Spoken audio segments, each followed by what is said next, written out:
You know what I'm saying? I ain't nobody got time for this. We got way too much to talk about for you to try to get your 36 pages of notes available. And look, we do need your notes today, though, because as excited as I am from this past weekend of wrestling, I'm just as much as excited or even more excited for this podcast because I have no idea where this podcast is going to go.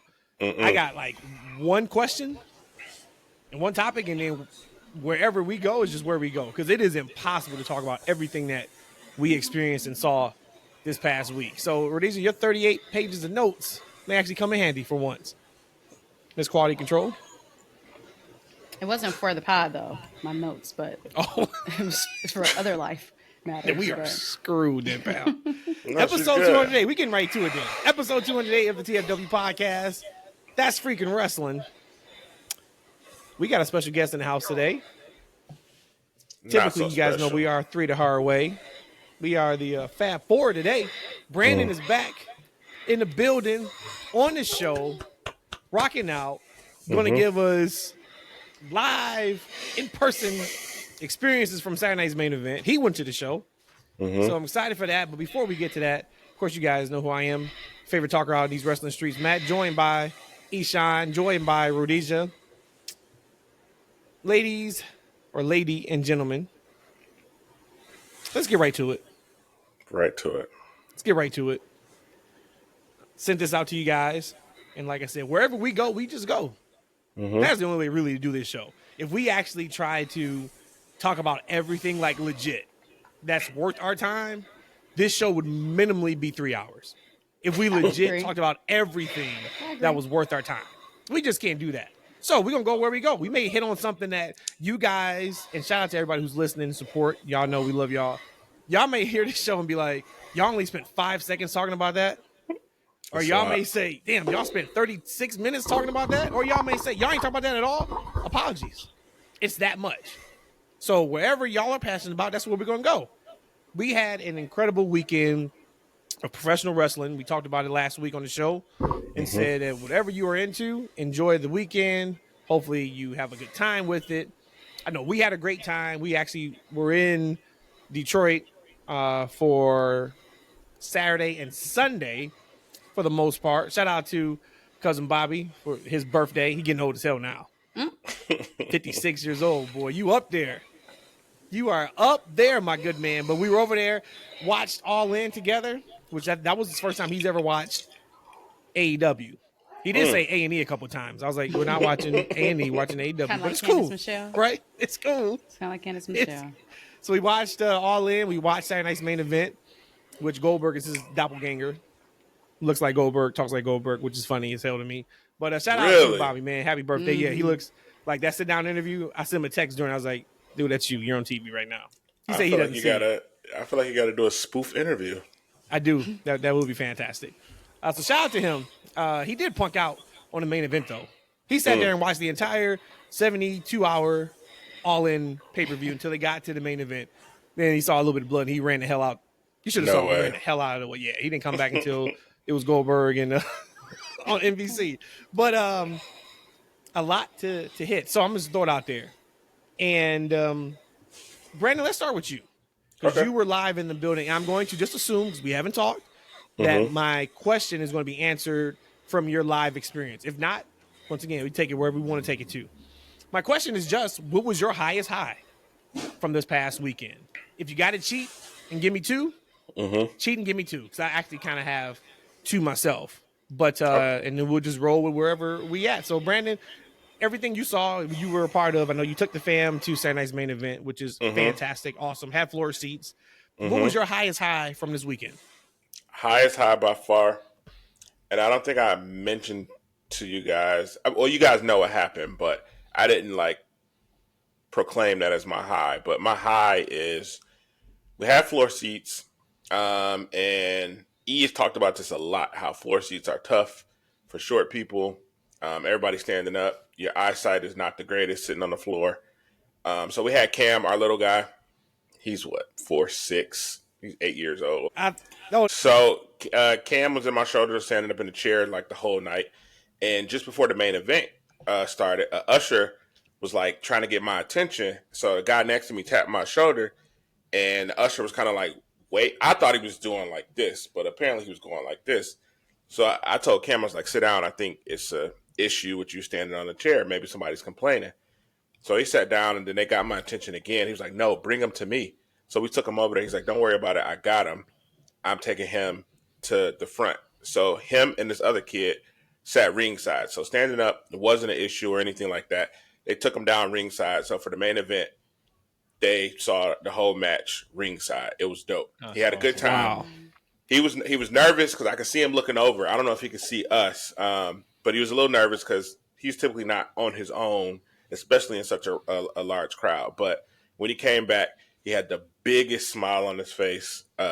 He first thing he said was, "I met Quavo," who was kind of diagonal away from him and where he was sitting, and he just had the biggest smile when he came back. He had an awesome time.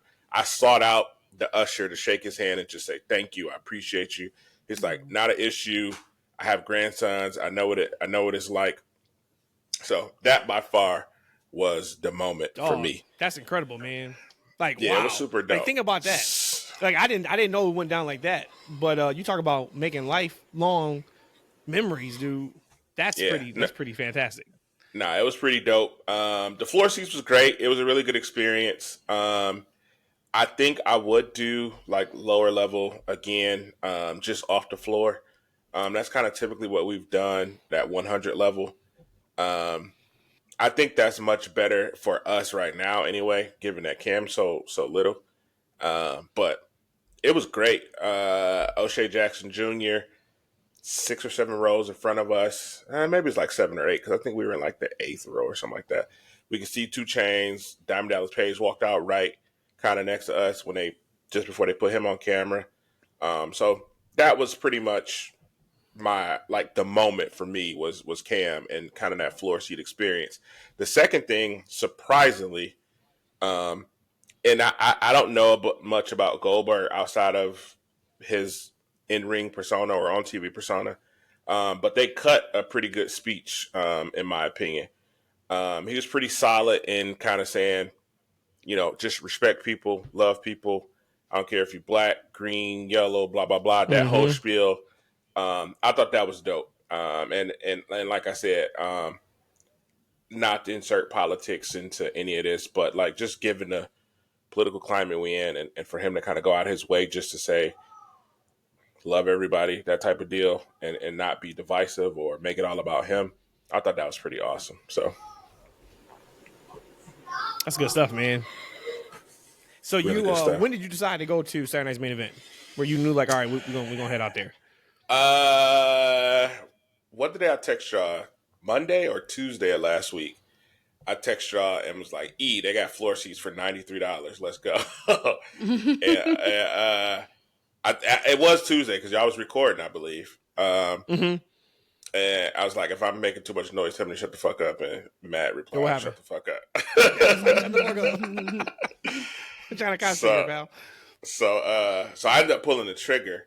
And I remember telling Marissa the next day, it's like, I think something might have been wrong with the way them tickets were listed. And sure enough, an hour later, I got a text.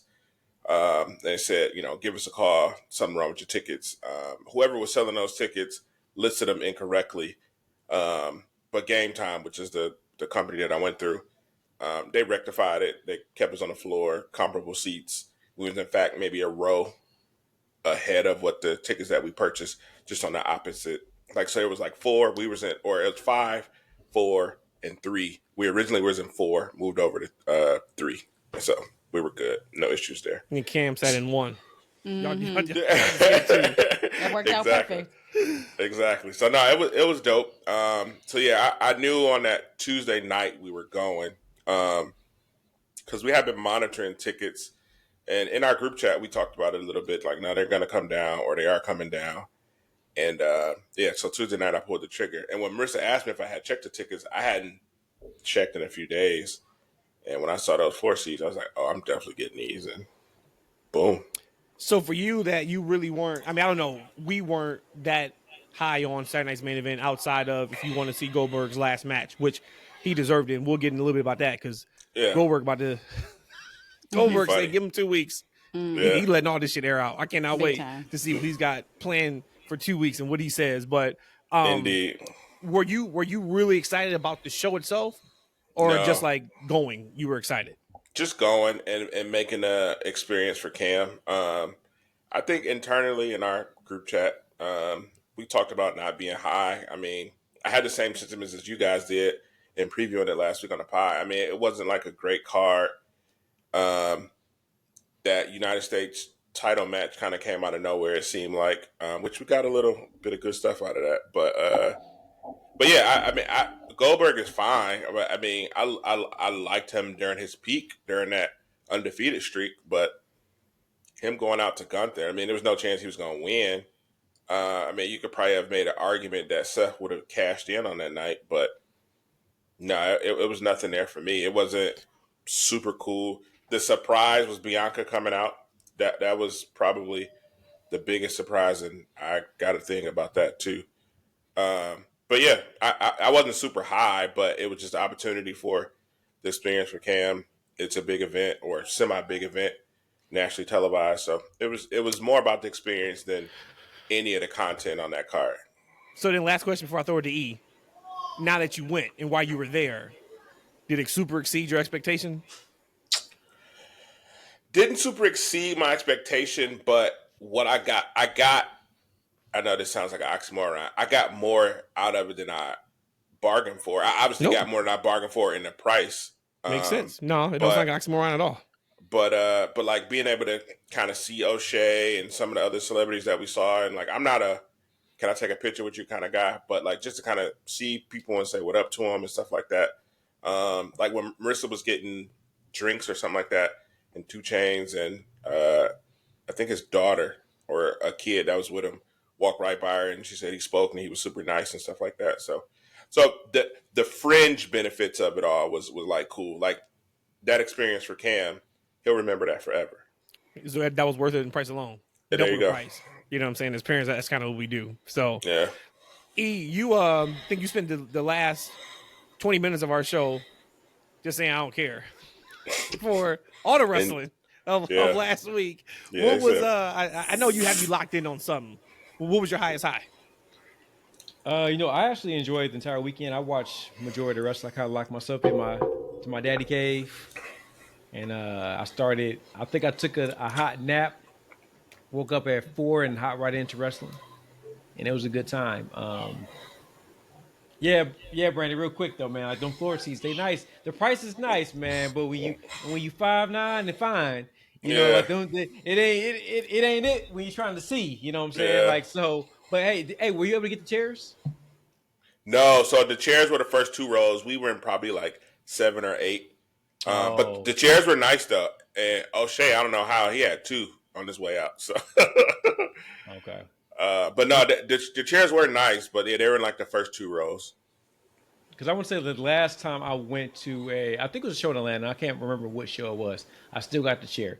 We had some floor chairs, and actually we actually had a good angle because we're like right off of right in the aisle, so I can look into the aisle and see because no one was standing in the aisle, so I still can kind of see.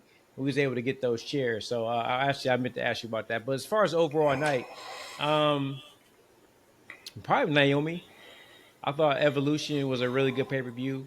I was really excited to see her because like she's another one of my long-term favorites. As far as I guess maybe I want to go back and say I think we had a conversation around maybe I didn't see this in Naomi, to be honest with you. So I almost feel like a bad fan. I didn't see this run and this personality and this heel run that she's had right now. I mean, she was talking to you on Monday. Phenomenal. She's just phenomenal, man. Like, look, she was, man. Like, just her whole thing, like, just from the press conference, she got this character down packed. She is amazing. So just seeing her come out there and win and have her moment was a great moment for me.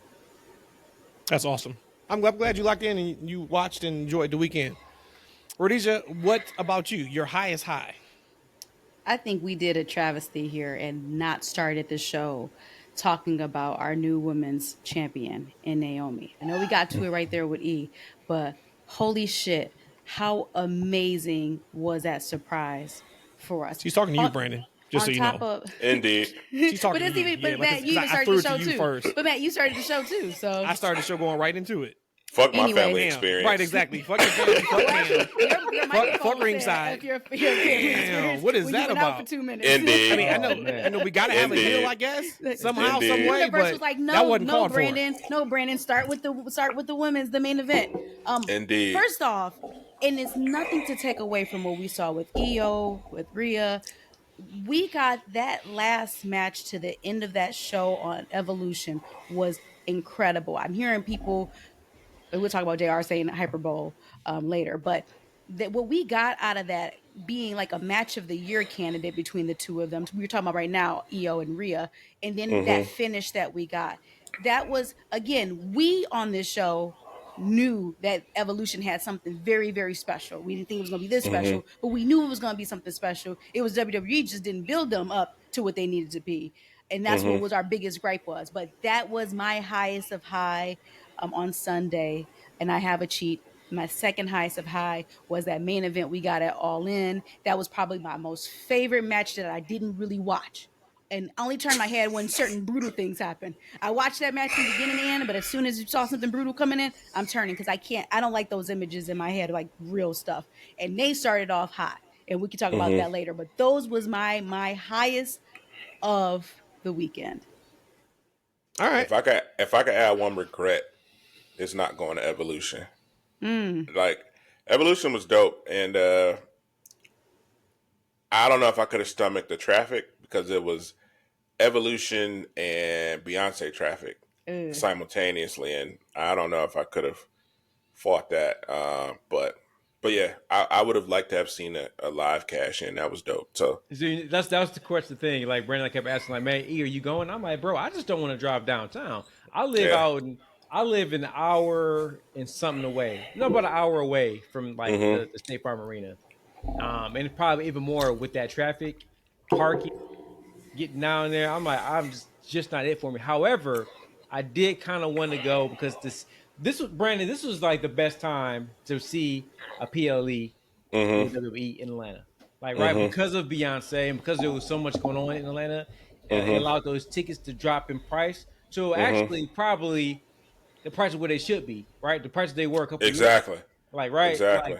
However, just going back to it, you can get some really good, unfortunately, in a lot of ways, right? Fortunately for us, but unfortunately for the women, like those seats, you can get some really good seats for that Evolution pay-per-view. And I knew, just looking at it on paper, because there's a lot of women I'm actually interested in. That's not from, they look great, but actually this character-wise. Like, where I'm high on Sol Ruka, I like Zarya. I wanted to see the dynamic between Bliss and Charlotte. So there's a lot to kind of to be interested in. I have some young nieces that are very interested in wrestling. They really wanted to go, and I'm like, damn, do I want to spend $40 to $50? And that's so cheap, though. Think about that, $40 to $50 for really good seats at a PLE on a Sunday. You really couldn't beat it, but that tried to beat the hell out of me. I couldn't go. Yeah, and the traffic was bad, but you would have got that All-Star traffic too, coming down 75 for the MLB All-Star stuff. That's right. Yeah. Yeah. Atlanta was popping this past weekend. Yeah, I mean, that was a show we even talked about in the group chat where I'm like, that's the one to go to. And I said, if I was in that area, I'm easily spending $150, $200 per ticket. I knew it was gonna be that good, but it was the bill. Like, and we'll talk a little bit more about Evolution. We got to find a spot to talk about it, because I do want to talk about, of course, just that Io Rhea. If we only had the one thing to talk about, right? Man, they smoking. That was incredible. Let me add this too, though. I forgot to bring. I'm gonna forget if I don't talk about it right now. One of my young, he doesn't work for me. One of the guys, he has to subscribe to the podcast. He's never been to a wrestling show before. Shout out a guy who subscribes to the podcast. And he went to Evolution. Oh wow! And he had a blast. He loved it. He was showing me his, and he was actually sitting right in the area where Rhea and Io were having the out of the ring brawl. Yeah. Oh, nice. Jumped off he had the awesome vantage point right there, and he said that, hey, this is how I need to watch my wrestling from now on. So anytime like they're coming down to Atlanta area, he's catching the show. So WWE made a fan out of that man. That's dope. And that was what really I I wanted to see if that's what we kind of got from Brandon. Wrestling is completely different live. Mm-hmm. Like you could be down on the show, Yeah. and you go to the show and you're like, all right, nah, it's great.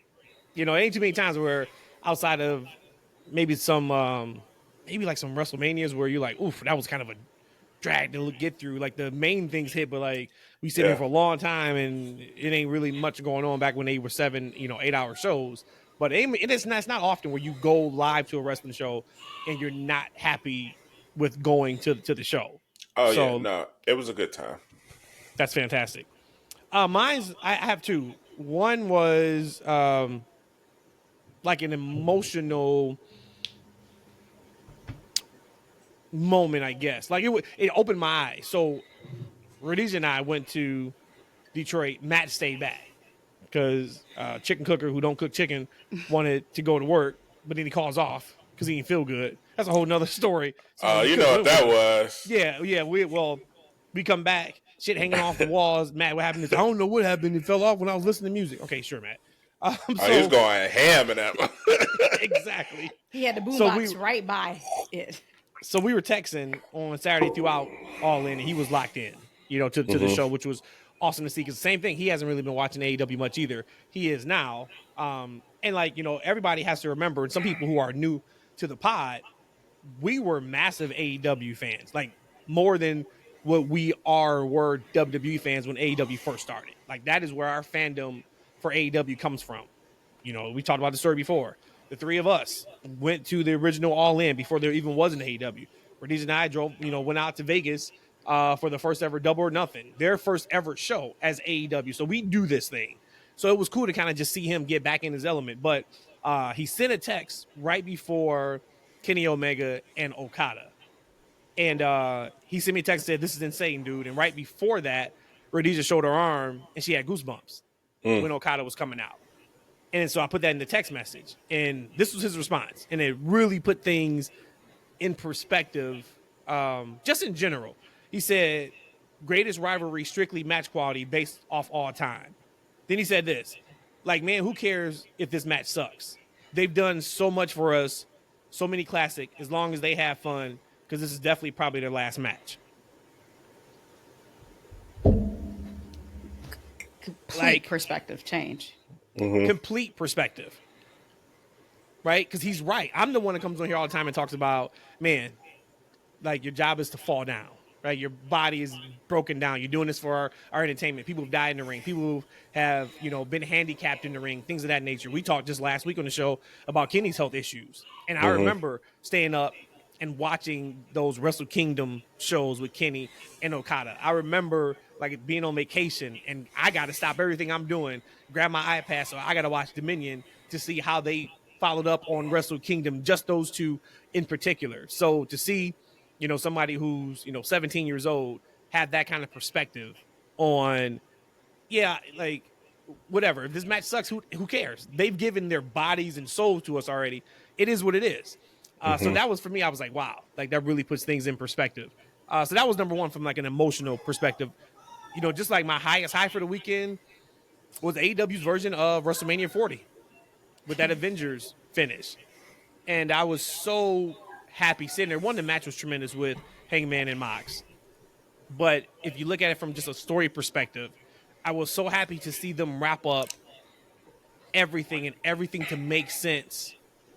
And if they would have just done one of those things, you'd be like, okay, that was a satisfying finish. Hangman winning was what we're going to talk about, and what made that show so high was Hangman won. If Mox would have won, you're like, all right, man, we're doing this shit again, and then whatever. But down to Bryan Danielson coming back with the bag that Mox used to suffocate him, 9-10 months ago, whenever that was. If we only got that, all right, that was worth it. Darby Allin showing the video of him climbing Mount Everest, coming down on, the same apparatus they use to climb mountains to help to help Hangman and to get at Mox. Even if we would have gotten just that, cool. But we get all that. And then we get the swerve of it all, where the same chain he used to hang Hangman over a year ago and what they've been through, breaking into his house, burning down his house. And for him to give him that same chain, and that's the same chain he helped him. He used to tap out Mox. Yep. And Mox, legit, that may have been the best sell I've ever seen in wrestling. That was legit horror and fright and grasping for life. And I can't do this anymore. I got to tap. And that was super, super just, really quick, high level of what they did from a story perspective. But it was their version of WrestleMania 40. And I thought that they completely nailed it out of the park. So that was, for me, that was like my highest high, was watching that main event transpire. And for me, feeling like it's all about the follow-up. We're going to the show tomorrow in Chicago. I said, after that, I'm like, I'm not missing their first show. I'm a little worried because Tony tweeted out earlier, the main event is Hangman wrestling in a 6-man with Moxley. Why you have them wrestling after the Texas Death Match? I don't know why. I would have definitely had them not working to sell like what happened in that match. But Hangman is starting to show off with the promo. He tweeted that out. We get Tony Storm with the promo. That's awesome to see. He tweeted that out. So I'm still, of course, holding out high hopes. But AEW is on the right side of momentum more than they've had in at least 2 years right now. So those were kind of like my high highs. Bryan Danielson came back too.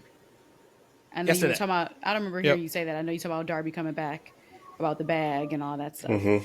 The bag was for Bryan. Darby didn't get suffocated. Remember that he suffocated that man? I remember that. I just remember hearing you saying Bryan Danielson. Yeah. Well, so before you get off AEW, can you paint the picture of Tony Storm and Mercedes, like how that ended? Because I know there was a shock. Man. I was shocked when y'all let me know. So if you can kind of paint a picture. I'll go real quick just because Matt had put up something on Twitter as far as a video about element of surprises. And I think that probably also could be this past weekend, the mantra being female, being also element of surprises, because that's what we got. Like, for me, there was no doubt in my mind that Mercedes was not going to win. Mercedes was going to win. That was it, flat out. She had 27 of the 28 championships that exist for women. She had 27 of them. And what we got in that match, that was just so beautiful, energy between the two. We've been waiting so long to see these two women go at it. And like, if Io and Rhea didn't put on what they put on, someone can argue that these two women matches are some of the best wrestling that we've seen. The way they told the story in the ring, both of them look like $1 million. Both of them, one Tony faking like she's, I almost called her Sasha, faking like she's Mercedes, her dance, and then I saw a clip of that. That was cool. Mercedes doing her little sashay and in the ring acting like she's Tony. Again, telling a story. If you're following along onto a match, them telling a story throughout the match. And again, to me, Mox and Hangman needed to be, I guess, the main event. I'm not arguing that, and they put on one hell of a main event. But they could have easily been a main event from what they gave us in that match. As far as that's what I got, and I was so proud of seeing the two of them work that way. And then to see Mercedes lose, that was a surprise for me. Maybe not for everybody. I think even Ian came on here and said he wants Tony to win. But to me, the way the flow of the match, I'm like, okay, Mercedes gonna win. She got the All-Star WrestleMania gold wardrobe. We talk about like when they're all in white at WrestleMania, they're winning. Like all of that. And in the end, Tony retained. They stooged off, and there was nothing they could do. So this is not the fault of them. They stooged off the finish when that was the first of the 3 main events. I'm like, Mercedes is not winning then. You're not crowning Mercedes as the first of 3 main events. Because the second, we knew at this point that Hangman and Mox was going to main event. And I'm like, there's just no way Hangman's not winning the title. And then the second of the main events were unification. Yeah, we know. So Kenny I'm like, okay, so now for that to be, quote unquote first, damn. All right, well, now I'm excited to see how they get to there. And how they got there was so beautiful because I think, if I couldn't be mistaken, I know I recognized 3 of them. I think somebody online said it was like 6 or 7. I don't know that much, that part. But I just know Tony Storm hit Mercedes with every finish that Tony Storm has used in her career to beat her. Wow. And it wasn't just back to back to back to back. It was throughout the match. To Rhodesia's point about them looking like stars, man. Like Mercedes is a fucking star. Mm-hmm. Just she, and we're gonna talk about Roman too.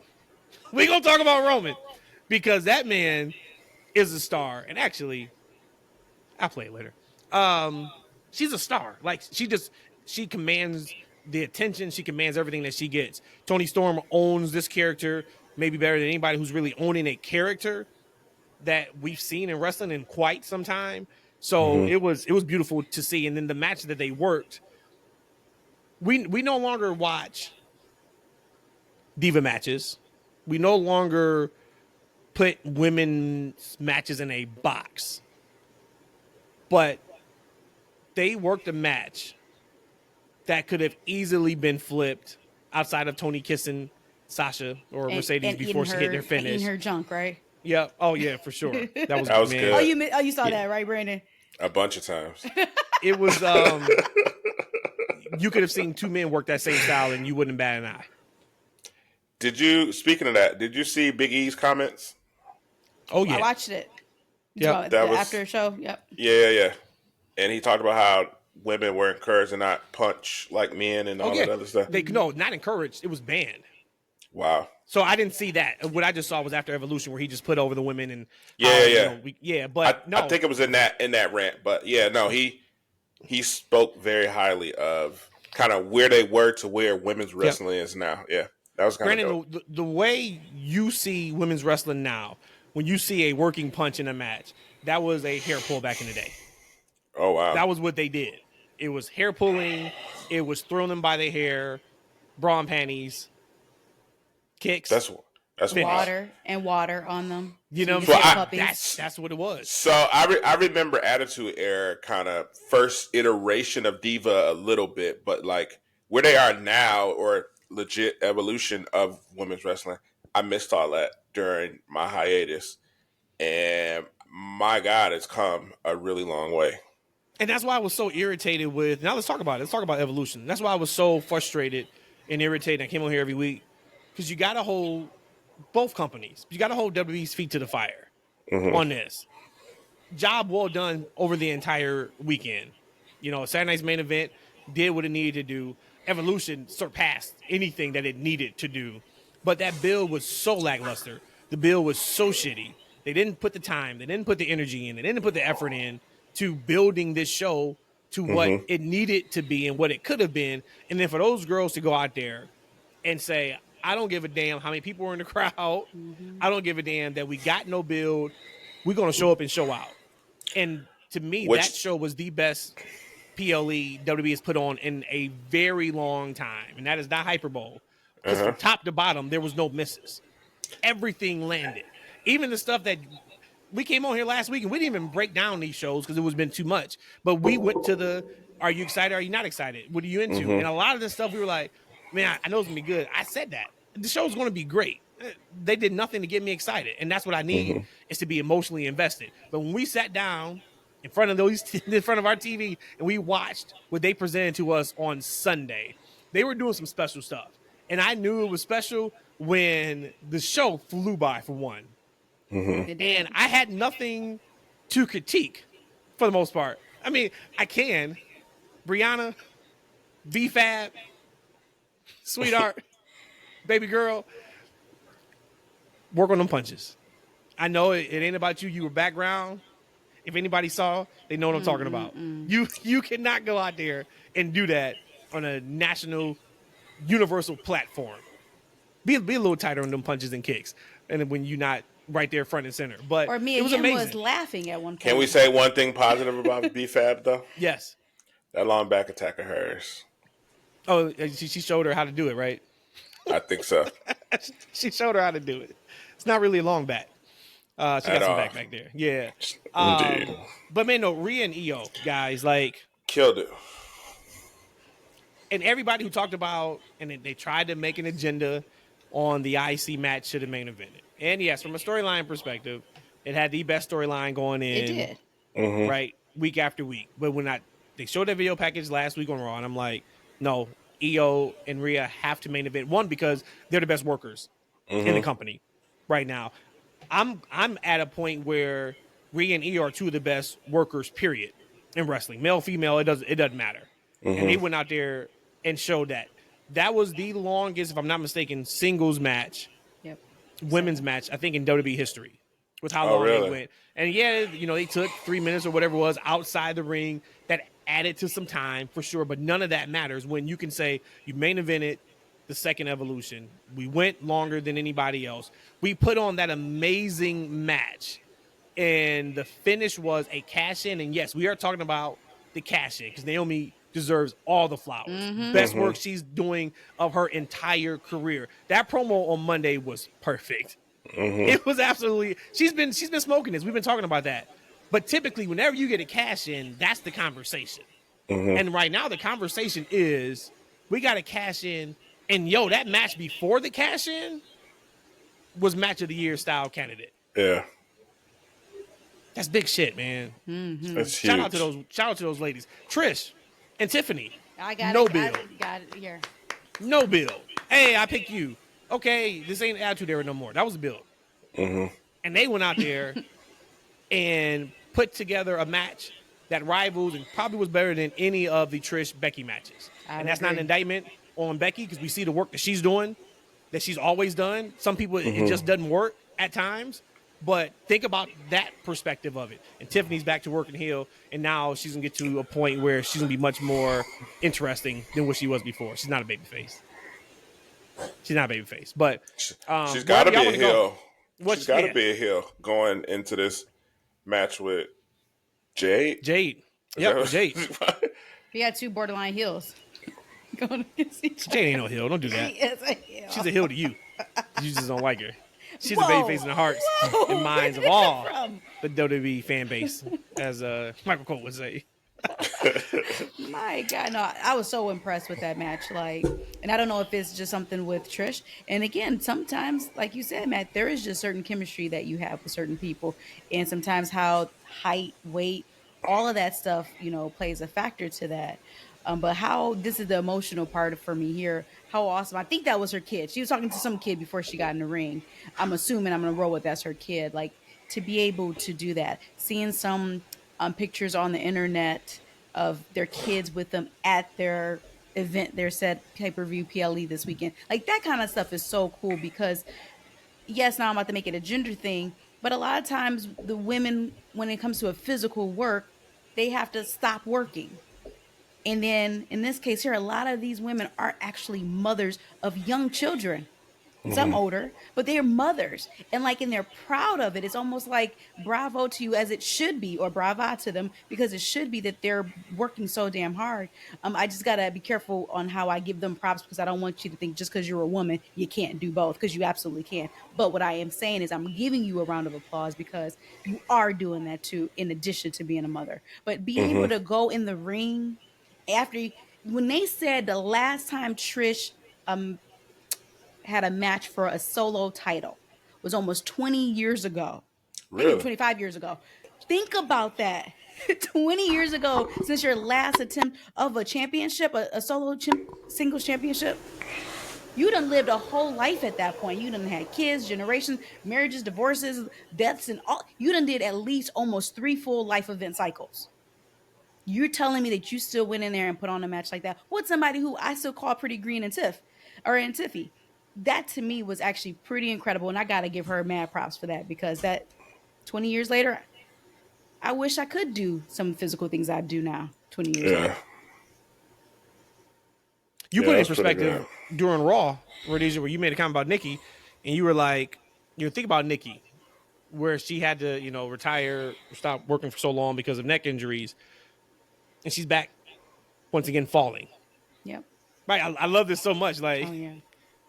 Shit hurts, but it's worth it. The rush that wrestlers must get from doing what they do it has to be, for them, of course, is the best thing in the world. But it has to be. When you think about just the punishment they put their bodies through, and they keep coming back and they want to continue to come back for more, is amazing. And we're here for it because it's always good stuff. Brandon, you gotta relax, dude. Seriously, you over there, you over there sipping, you just dropping your glass, man. Look here, brother. You gonna need to put it on mute when you. My guy, damn. He getting more pissed and pissed as the show goes on. I think he's that mad he didn't go to Evolution because we ain't talking about Saturday night's main event. He's like, that is all right. You want to switch to Saturday night's main event so you can be quiet? Is that what you? Oh no, we are good. We are good. What else from Evolution y'all want to talk about? Everything. Y'all, we don't have time for everything. Okay. Yeah, we don't have time for everything. Yeah. Okay. Anything else that you like? I got to hit on. I'm curious why they had Bianca as a special guest referee. I'm assuming because Naomi was cashing in anyway, but I don't like. I originally liked oh, that's a big deal. That means something crazy is gonna happen with Bianca and one of the other women, and I mean she was completely neutral, and she didn't take a bump. Nothing. It was great point. Great observation about the bump. What I think was this was almost a blow off of the feud between Jade and Naomi because they're on different shows now. Yeah. So that's a blow off. You get a spot to put Bianca on Evolution, and it looks like Bianca's still not cleared. Her fingers were still taped up. Can I say something about that? So that's because when I saw that, my first reaction was actually I wasn't a fan of it because you know what I wanted. I said it on the last week's pod. I wanted Naomi to put Jade, or vice versa. Jade put Naomi through the car windshield, then we don't see Naomi again until the cash in at SummerSlam. We just got all that the same night with her cashing in. But when I saw she cashed in, I was like, oh, well, I guess there you go. There's still got to be something there, too. I thought we were getting a triple threat at SummerSlam based on her being inserted into that. But I don't know. And then maybe Bianca didn't do a good job of selling it, but when she held up Jade's hand and gave her that look, maybe she didn't sell the look as much as she should have or could have. I don't know, but something felt missed there. I'm going to say this real quick, and it has nothing to do with the body because that's not it.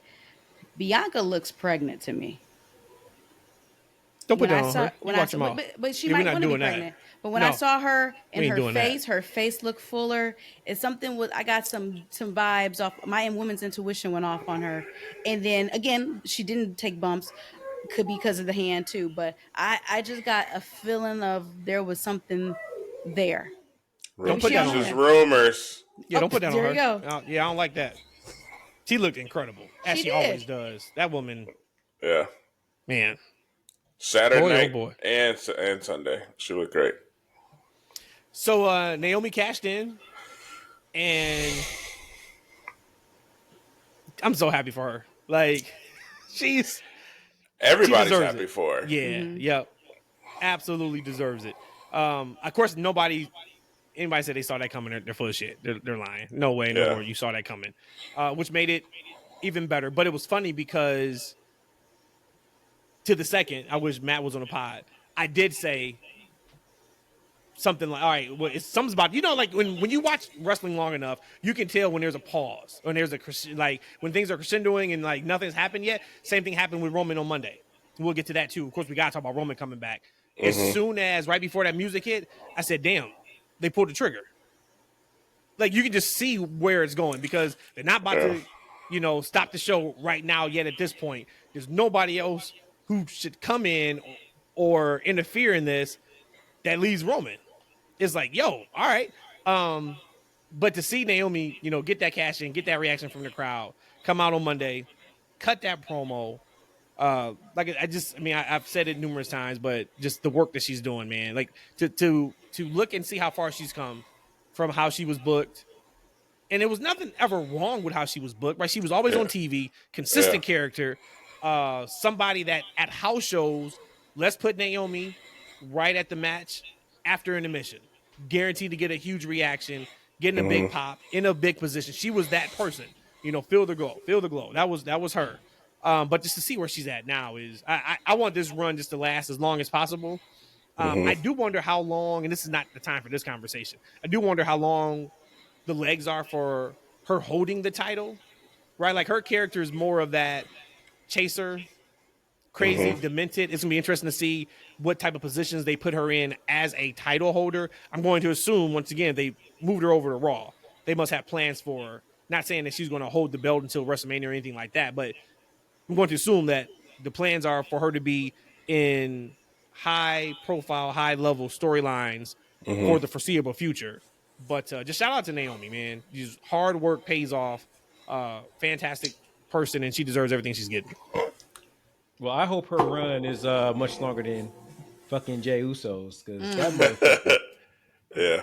And let's stay with the women for a little bit. I got a gripe right now, right? I asked my wife, I was running late for the podcast. I said, babe, I'm tired as hell. Long day today. Can you bring me some coffee?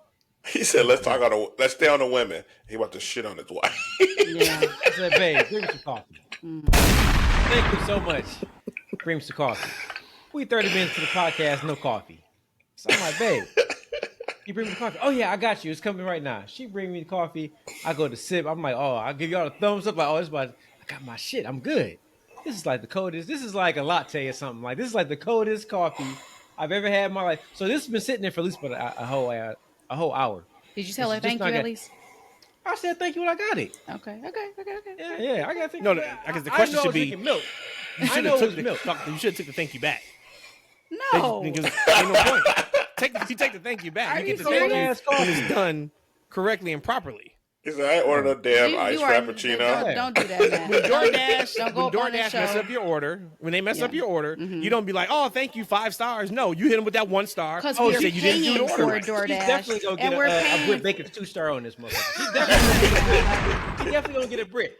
Man, y'all out of line. Yeah, y'all getting the Brit is crazy. men. Getting a Brit is nuts. Wow, getting a Brit. You can get off my girl, Brit. Hopefully she comes back Wednesday, too. She heard everything you were saying. Speaking of hearing what you're saying, y'all, never mind, because I want to be that guy. But Adam Pierce, shout out to you for listening to the podcast. We appreciate you, brother. We appreciate you. What'd he do? When I talked about SummerSlam being 2 nights and what that looks like and what they have to do, and that was basically the promo he cut when he announced the triple threat women's match. Nah, when they announced that damn Jelly Roll match. That better be the first match on Saturday, so we have to wait for that. Put down the pre-show. Put down the pre-show, man. Crazy shit. But according to rumors, Drew was happy about it, is happy about it. Randy is happy about it, which they would be. They should be, right? Like that's as much as we don't care about seeing Jelly Roll in the match, as much as we think Drew, quote unquote, deserves more. That's a big spot. Big spot, second biggest show of the year. The press that comes with that, the clips that's going to come with that. Think about how many places that RKO's going to be shown. Like, they're good, But just for me as a fan, that's not. What's that nighttime show that they're going to be on? I can't. My man's name is slipping my mind. Oh, Jimmy Kimmel. Kimmel. He's going to be on Kimmel. So there you go. Same. Yep. There you go. There you go. Jelly Roll. Is that tonight? Jelly Roll's hosting and RKO's going to be there. Yeah, one of the two. Yep. Awesome. Real quick, and this doesn't go here, but our guy MF Bad Guy on X, listener to the pod. Appreciate you, MF Bad Guy. We got love for you, but I don't think I do at this point. So he sent some to us a couple hours ago, and he said, if I said Logan Paul should have the same career trajectory as Edge, would I be wrong? Okay, and that was all he said. So I asked him to follow up and like, what exactly do you mean on that? He said, let me pull it up. He should be seen as a young Edge. He should be just as nasty, slimy, and grimy as Edge was. When it's all said and done, he should be looked at as the second coming of the rated R superstar, and it should start with him winning the Money in the Bank in New Orleans. I don't know, man. Oh, Money Bank is next year, right? Yeah, because I'm like, right? It's next year? Okay, because I'm like, where are we at in this year? They snatched WrestleMania from New Orleans and gave Money in the Bank? Yeah. Okay, context mattered there because at first I'm like, man, MJ, you my dude. But after that question, I'm like, but you ain't. But he's back to my dude. Context matter. I like that. What he means is that, no pun intended, that edginess of a of a character. I'm okay. I'm 100% okay with that. I can see why he drew that parallel between Edge and now Logan Paul. You know how I feel about Edge. It's actually on brand and fitting for me because I actually at one point didn't care for Edge personally. So I don't care for Logan personally. Actually, you're right. Perfect example. Is Logan Paul at the top of the card heel? No, they would say yes because the eyeballs he brings. Logan Paul is, to me, he's missing something. Logan Paul goes out there and just puts moves on, and he is athletic as hell. He has the look, but his act for me has grown tired, significantly tired. Even the drone piece, the last match where he grabbed the drone, and we've seen it already. Been there, done that. Give me something different, man. I need something more than just you popping up every few months, and I need competition. I want competition. I'm the best. Give me the best. Like, I need more. I need more. I need substance. That's what he's missing. It's substance, and he's also missing, in my opinion, and I hate shitting on people like that. And I enjoy. I used to enjoy his matches. I don't really enjoy them anymore because they're moves for the sake of moves. There's not a lot of psychology in when he pulls his moves out and he does them. It's, looks beautiful. They're great, but that's like what you get. Yeah, but I think that's a testament to like just being an athlete in comparison to a wrestler. Like, I don't know. I mean, obviously, he's trained a little bit to be able to do some of the stuff that he does, but he's not in the PC, like legit learning psychology, I guess, learning how to sell. Like, I think he's just a really good athlete and he gets eyeballs and they're like, all right, we can make this work. I'm just glad that AEW's on the radar for my co-host because that's the type of wrestling that they enjoy. I mean, actually, if you think about it, we talk about Logan Paul doing moves for sake of moves, but we enjoyed the week marathon that we watched on AEW because they did that shit all day long. I mean, that Toni Storm and Mercedes match, you think about it, like Mercedes should be almost dead because she got power drive like 10 times and kicked out of all of them. Like, right? So, like, there's things that's happening in these matches. That's just what wrestling is. At the same time, Logan Paul, I don't think he's actually calling shots in these matches. I think he's doing what he's been told. Like, I don't think he's laying none of this stuff out. Whoever is working with him is probably helping him lay these matches out. He's doing what he's told. And I think from a WWE universe perspective, I think he's doing just fine in that. As hardcore fans, I know we want more of the high level shit, but at the same time, man, they're not doing that for us, man. They ain't what WWE is right now. They are catering to a mass audience that likes the simplistic style that these guys are bringing, and he's doing just fine in that. I get it. He's fine for me. I think if you think about like the top heels they have, you got Gunther is number one. Shoot, he might be number two. He might be number two after that, as far as straight legit heels that they have. Because I don't know what Drew is. I would say Drew is, and maybe I know. I actually want to go. I'm gonna go Drew, Gunther, Logan, as far as like their top heels, and then everybody else is kind of after that. You're not buying Cena as a heel? No, man. Cena is Cena. Like Cena's like he's his own thing. He's a special attraction. Well, unfortunately, Seth's a heel. He's pegged as a heel. So I mean, yeah. If you're going off that way, you gotta mention him. I mean, there's a few. Braun Breaker is a better heel and bigger heel than Logan Paul is. Oh no. That's your opinion. That's not what we see on TV. How he's booked now. Braun Breaker's been in a lot of main events, my good man. He's booked pretty strong. I know what you're saying. What main events has he been booked in? The NXT ones? You don't watch Raw? Braun Breaker. Yesterday. Man, what are you talking about? I know, man. The 12-minute recap video is kicking your ass right now. He's like, what? Braun Breaker wrestles? Okay. Yeah, he wrestles, man. I'm talking about big money PLE matches. I ain't talking about gettable Raw matches that we gonna forget in a week. Like, yeah, sure, that's cool. But I'm talking about PLE WrestleMania's big top matches. Like, Braun ain't that. Will he be that? Absolutely. He's the future of the business. But right now, today, and if you ask the average fan who is on the higher scale, they're gonna give you Logan Paul. They're not gonna give you Braun Breaker. Not yet. He gonna get there. He ain't 2 years from now, he gonna be bigger than Cody Rhodes, like somebody said on this show. But he gonna be there, but he ain't there right now. That's the second jab he tried to throw at me. No, Logan Paul. you didn't say that, actually, Rhodesia. Logan Paul. He's athletic. He has the potential, I think, to do really good in WWE because all we ever talk about in pro wrestling is being a character and making it believable. Remember, we have to have a bad guy and a good guy. So I think Logan Paul has a very bright future ahead of him.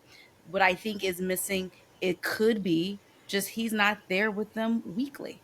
There's just sometimes there's just a team that is when you are with these people every week, you build this and it's almost invisible. And you learn things. We talk about like house shows, we talk about traveling with each other. There's just certain things about it that you build in the synergy of a team. And I think maybe because he's not there, because he is this attraction, that he misses out on a lot of that team building. And that's what we kind of see because now all he can rely on is his moveset.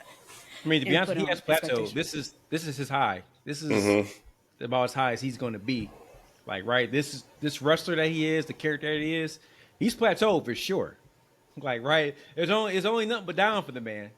Like, to be honest with you, but I mean, for right now, he's fine. MF bad guy. Sorry, brother. You know I love you. That's a horrible take. I don't think he's anything like Edge, and I wasn't that high on Rated R Superstar back in the day when he was a heel on SmackDown. Then. You know, he was Vicky Guerrero and all that stuff. Well, you like none of that? But you got to remember too. I also didn't like JBL's run either. Yeah, because I actually didn't like watching them. Right, like you said, I worked myself in the shoot. I don't know.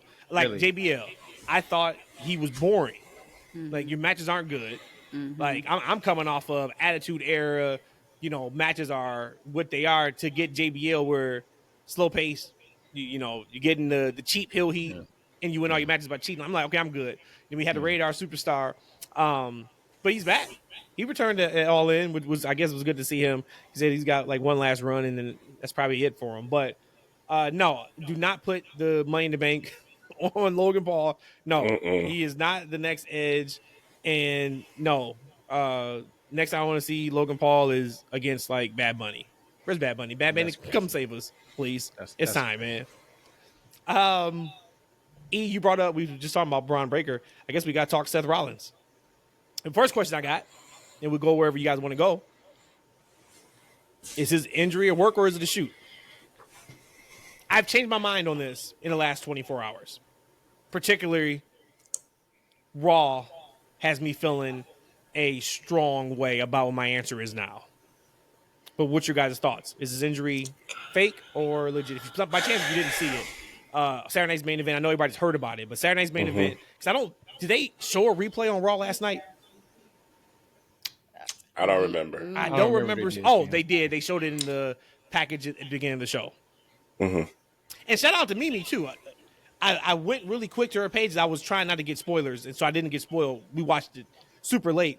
I think they clipped up one of her tweets and put it in the package. So shout out to Mimi. Oh, good for her. Yep. But, he did the same move, actually, that he got hurt on before. Backwards flip.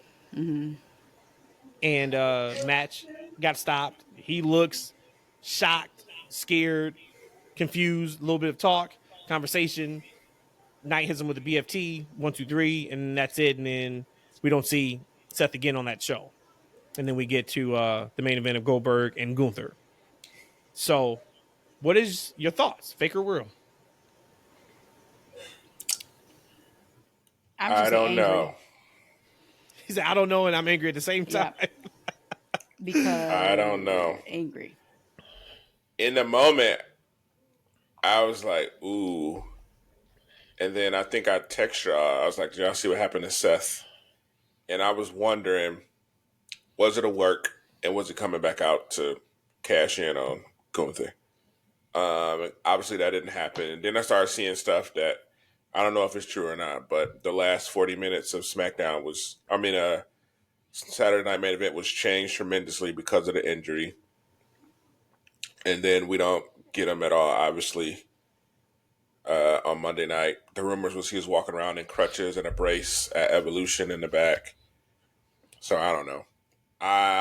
It would suck if he is hurt because that ruins a lot of plans for, I would assume, a lot of plans for SummerSlam. That faction probably loses a little bit of momentum without him, obviously. I don't know. I'm hoping it's a work. I'm hoping this will work. I'm angry for a number of reasons. One, because if he is shoot hurt, but you fake shoot hurt him, that makes me mad altogether there. Because one, for Saturday night's main event, I thought the whole him and LA Knight having a match would serve no purpose for me at all. Like, to me, I'm like, what the F for this? I don't give two craps about this match. It served no purpose because all it was going to happen, well, that I'll leave it there first. So then we get into the match, and then that happens, and then now I believe that he's actually injured, and I'm believing that he's actually injured there in that moment where he did his move. Same injury that he had years ago. Come to find out that maybe that might not have been where he got injured. Maybe he was injured before, or maybe he's not even really injured at all. Then it leads me to Roman, which I was going to wait to bring this up. Stop. Squirrel. Seth Rollins injury, fake or real? I just need that. Then we can go wherever you want to go before that. Well, I hope. Yeah, fake or real? I hope for my anger's sake. Oh no, I don't want to say that out loud. I think it's real because how angry I am. Got it. So I you think hope it's that real. It's not.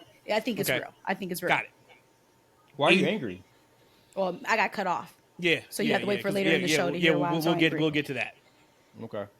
Right before I go though, because maybe you can articulate it better, but where did the "this is fake" thing come from? So the initial report was from Brian Alvarez, where he said kind of what Rhodesia alluded to, but she didn't get into it. The word was he was injured, and then they ran an injury angle on Saturday's main event to cover for his injury. That was that.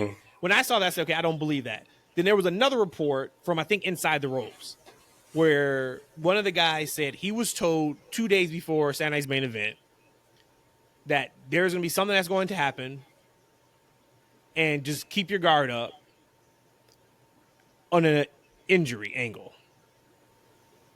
And then we see what we saw with Seth Rollins with the injury. And Brandon's pissed off again. This time, maybe he's pissed because, I don't know why. We're talking about Saturday night's main event, Brandon. All right? God. So that's where it came from first, E. Was those talks and reports. You know, the crazy thing is how things like that get out, even if it is like something like a work. You know, like as far as like the, I don't care, to be honest with you. I mean, you know, like from you don't care if he's hurt for real? Damn. I want to say from a personal perspective, you know what I'm saying? I hope he's healthy. I don't want him to be healthy. You know, I don't want to see anybody injured, you know, and I don't see anybody in pain of any kind. But from a creative standpoint, you know, if it's a work, I'm fine. It is what it is. If it's a shoot, it is what it is. Like if he's injured, he's hurt, he's hurt. If they're trying to, you know, create a storyline, it is what it is. Like, right? I hope it pays off and it's entertaining. But I hope if he's legit injured, you know, I hope he gets well. Now, at the same time, I think it's smart that if he has like a nagging injury, right, that he wants to get a cleanup, you think about it, it's smart. Okay, let's go ahead and do a fake injury angle. So, you know, he can get his procedure. They can say, oh, he's going to be out for a year. And then all of a sudden he pops up, you know, in 2 months from now and he catches in and he's the next champion. I mean, that would be a moment and it'd be shocking for the majority of the audience that has no idea what we're talking about in the backstory to is it fake or not. Like, right, for the mass, like, again, like we high level thinkers on this wrestling, you know, but a big part of their audience has no idea what the hell is going on. So when they see that, they assume the dude's injured. So if it is fake, if they are working, if he comes back and he cashes in as what's being told, it's going to be a big moment. It's going to be a huge shock for those fans and for the company. So either way, it is what it is. If he is legit, I mean, it sounds like whatever the story is going to be, that he's injured. So, you know, I hope he comes back, he's healthy, because they were setting him up to have a big year. And not only just him, Brian Breaker, Bronson Reed, and if they add somebody else, we're all set up to be moved upward along with them, right? And, you know, we talked about, like, probably, again, like maybe 6 to 8 months, maybe a year from now, you know, Brian breaking out from all those things, right? Kind of like Jacob kind of did very quickly with the bloodline, plateauing him to another level, right? So there's a lot of things that are kind of in play for this angle that they're creating. So I hope that Seth comes back and he's, you know, better than ever. And then the word was Seth was scheduled to win at Saturday Night's main event. Yep. But then there was the audible call where LA Knight hit him with the BFT. So I'm going to take the stance that it's fake. Just because we see that it looks like it may be real. When I first saw it, I thought it was real. And the expression on Seth's face. And it quite well may be. I actually am not really putting much credence into the reports just because what I saw, to me, like it was a real injury in regards to how he reacted. And you usually don't see how everything played itself out. They didn't shoot back to him when he was walking away. I mean, if this is a storyline, they did a hell of a job as promoting it as a shoot. Like, bravo, if that's the case. But then a couple of clues on WWE TV. Number one, Triple H brought it up at the press conference without being asked at the Evolution press conference. That typically doesn't happen. And he threw in, he's going to get testing. He's in Birmingham. He was here tonight. He wouldn't miss his wife performing, but it doesn't look good. He threw that out. I don't remember, and we haven't actually had like a major injury on one of these major shows where he's done a press conference afterwards. But I don't remember him ever saying those words. It doesn't look good. Well, how do you know it doesn't look good? Unless he got, his MRI back or his x-rays back. That was number one. Number two, for me, was how they talked about it during the show on Raw. One, they showed it during the package to open Raw. Usually with injuries, they don't do that. His injury didn't play in anything on the show, so there was no need to show that outside of Paul Heyman saying, we don't know yet, but we got a year, like, don't worry about it, kind of a thing. That was kind of like, okay, all right. The other one was what we got at the end of the show. Hey, yeah, hey. Demon home too, pussy. Yeah, he's back, baby. Big Rome is back. When Roman came out there, and I do want to talk about Roman too, but just to stick with the Seth thing really quick. What better way to make sure they don't touch each other than have Seth Rollins off of TV right now? You cannot have Seth cash in or have this briefcase on TV without them interacting if Roman is back right now. We know Roman is about to go film this Street Fighter movie. Now, how long he needs to be gone for, we don't know. Cody Rhodes is also in the movie. So how long he's going to be gone for, we don't know, but we know they have a movie coming up. This may be a thing of Roman's only back for 2 months, and then he's gone off of television. And maybe as soon as he's off of TV, Seth comes back and cashes in, and now you don't have to worry about them feuding yet until we get to that point, maybe next year or whatever that looks like, right? But if Seth was there last night, how in the world do you not do Seth Rollins versus Roman Reigns at SummerSlam? Because Seth was the one that started all this at WrestleMania. So now they kept them separate.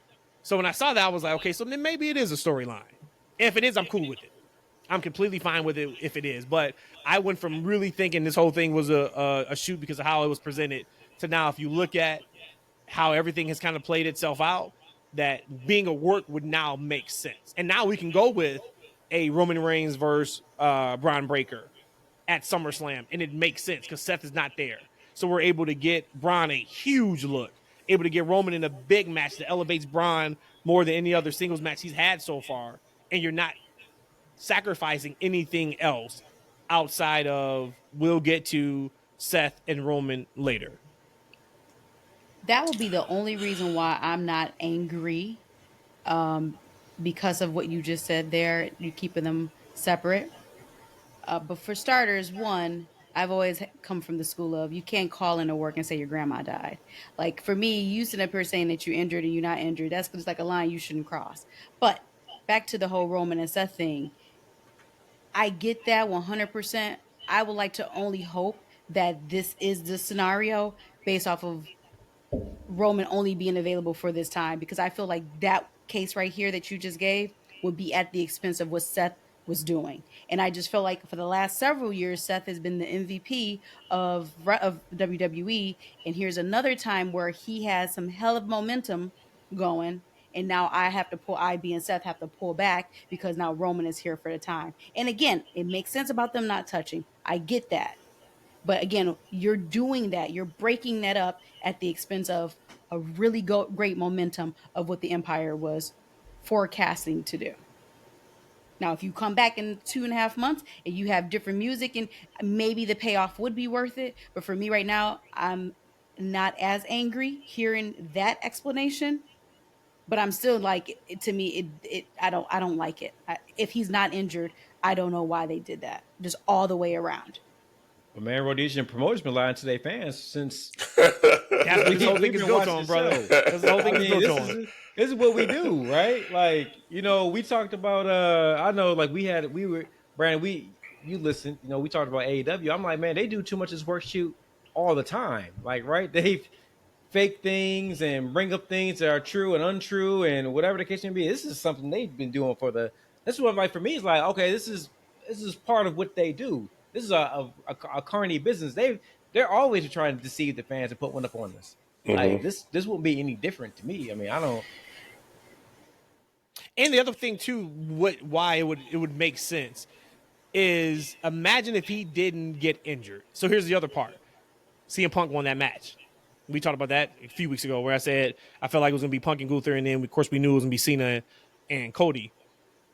Who in the world it happened last year at SummerSlam. That Cody solo match was such a throwaway because all we did was watch the entrance ramp to see when Roman came back. Mm-hmm. That was what that match was for. And the match wasn't really good either. But imagine this year. You have CM Punk and Gunther, which I think they're going to smoke it. I think there's only 2 weeks to build it. I think they're going to do a great job of building it next Monday, and then the final. Well, actually, I think next Monday. No, in the final Monday after that. But imagine if it is CM Punk and Gunther. Everybody's going to think Seth Rollins is going to cash in on CM Punk at SummerSlam. It takes away from the match. So now, if you cut an injury angle, and even somehow, if he was to come back at SummerSlam and cash in, maybe Roman works night 1, that match is on night 2. And we get a cash in from Seth Rollins. Imagine the shock. Oh, we thought he was injured. And he comes out there just fine. Him and Paul Heyman are laughing. Bronson come out. You know what I mean? And get that whole thing. It feels different. It feels differently when we get that cash in. So I booked it in my head that Seth was cashing in whoever Gunther was fighting. Now we know it's CM Punk.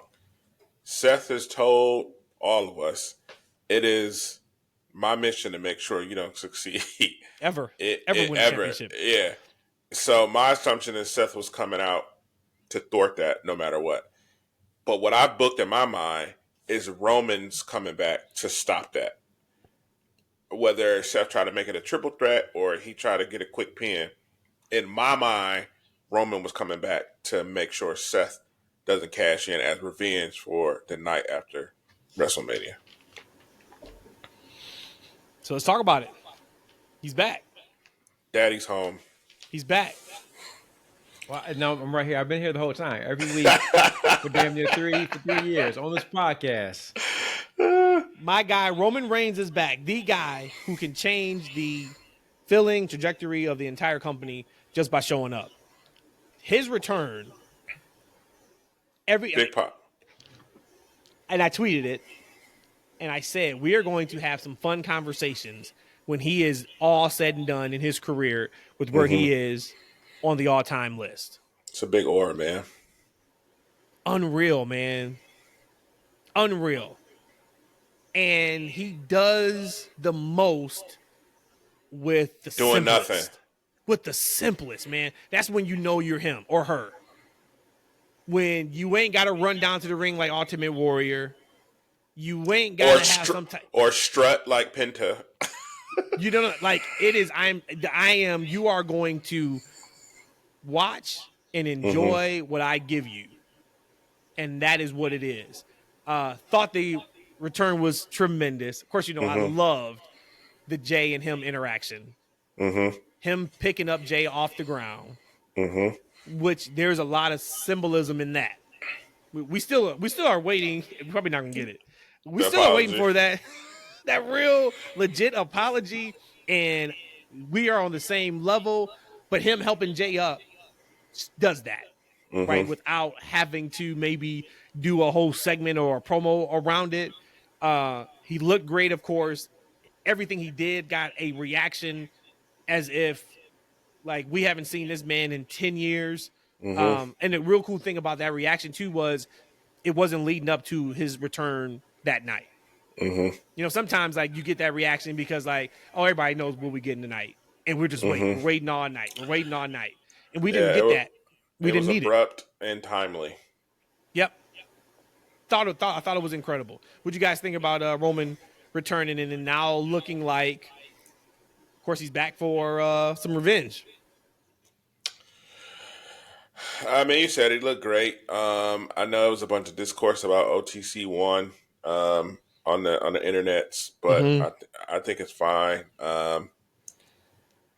That dynamic between him and Punk is still a little interesting. I mean, they both have a vengeance towards Heyman, so they kind of band or bond through that. But it'll be interesting to see how stuff unfolds with them, obviously later down the line. But there's something to be had there between them for sure.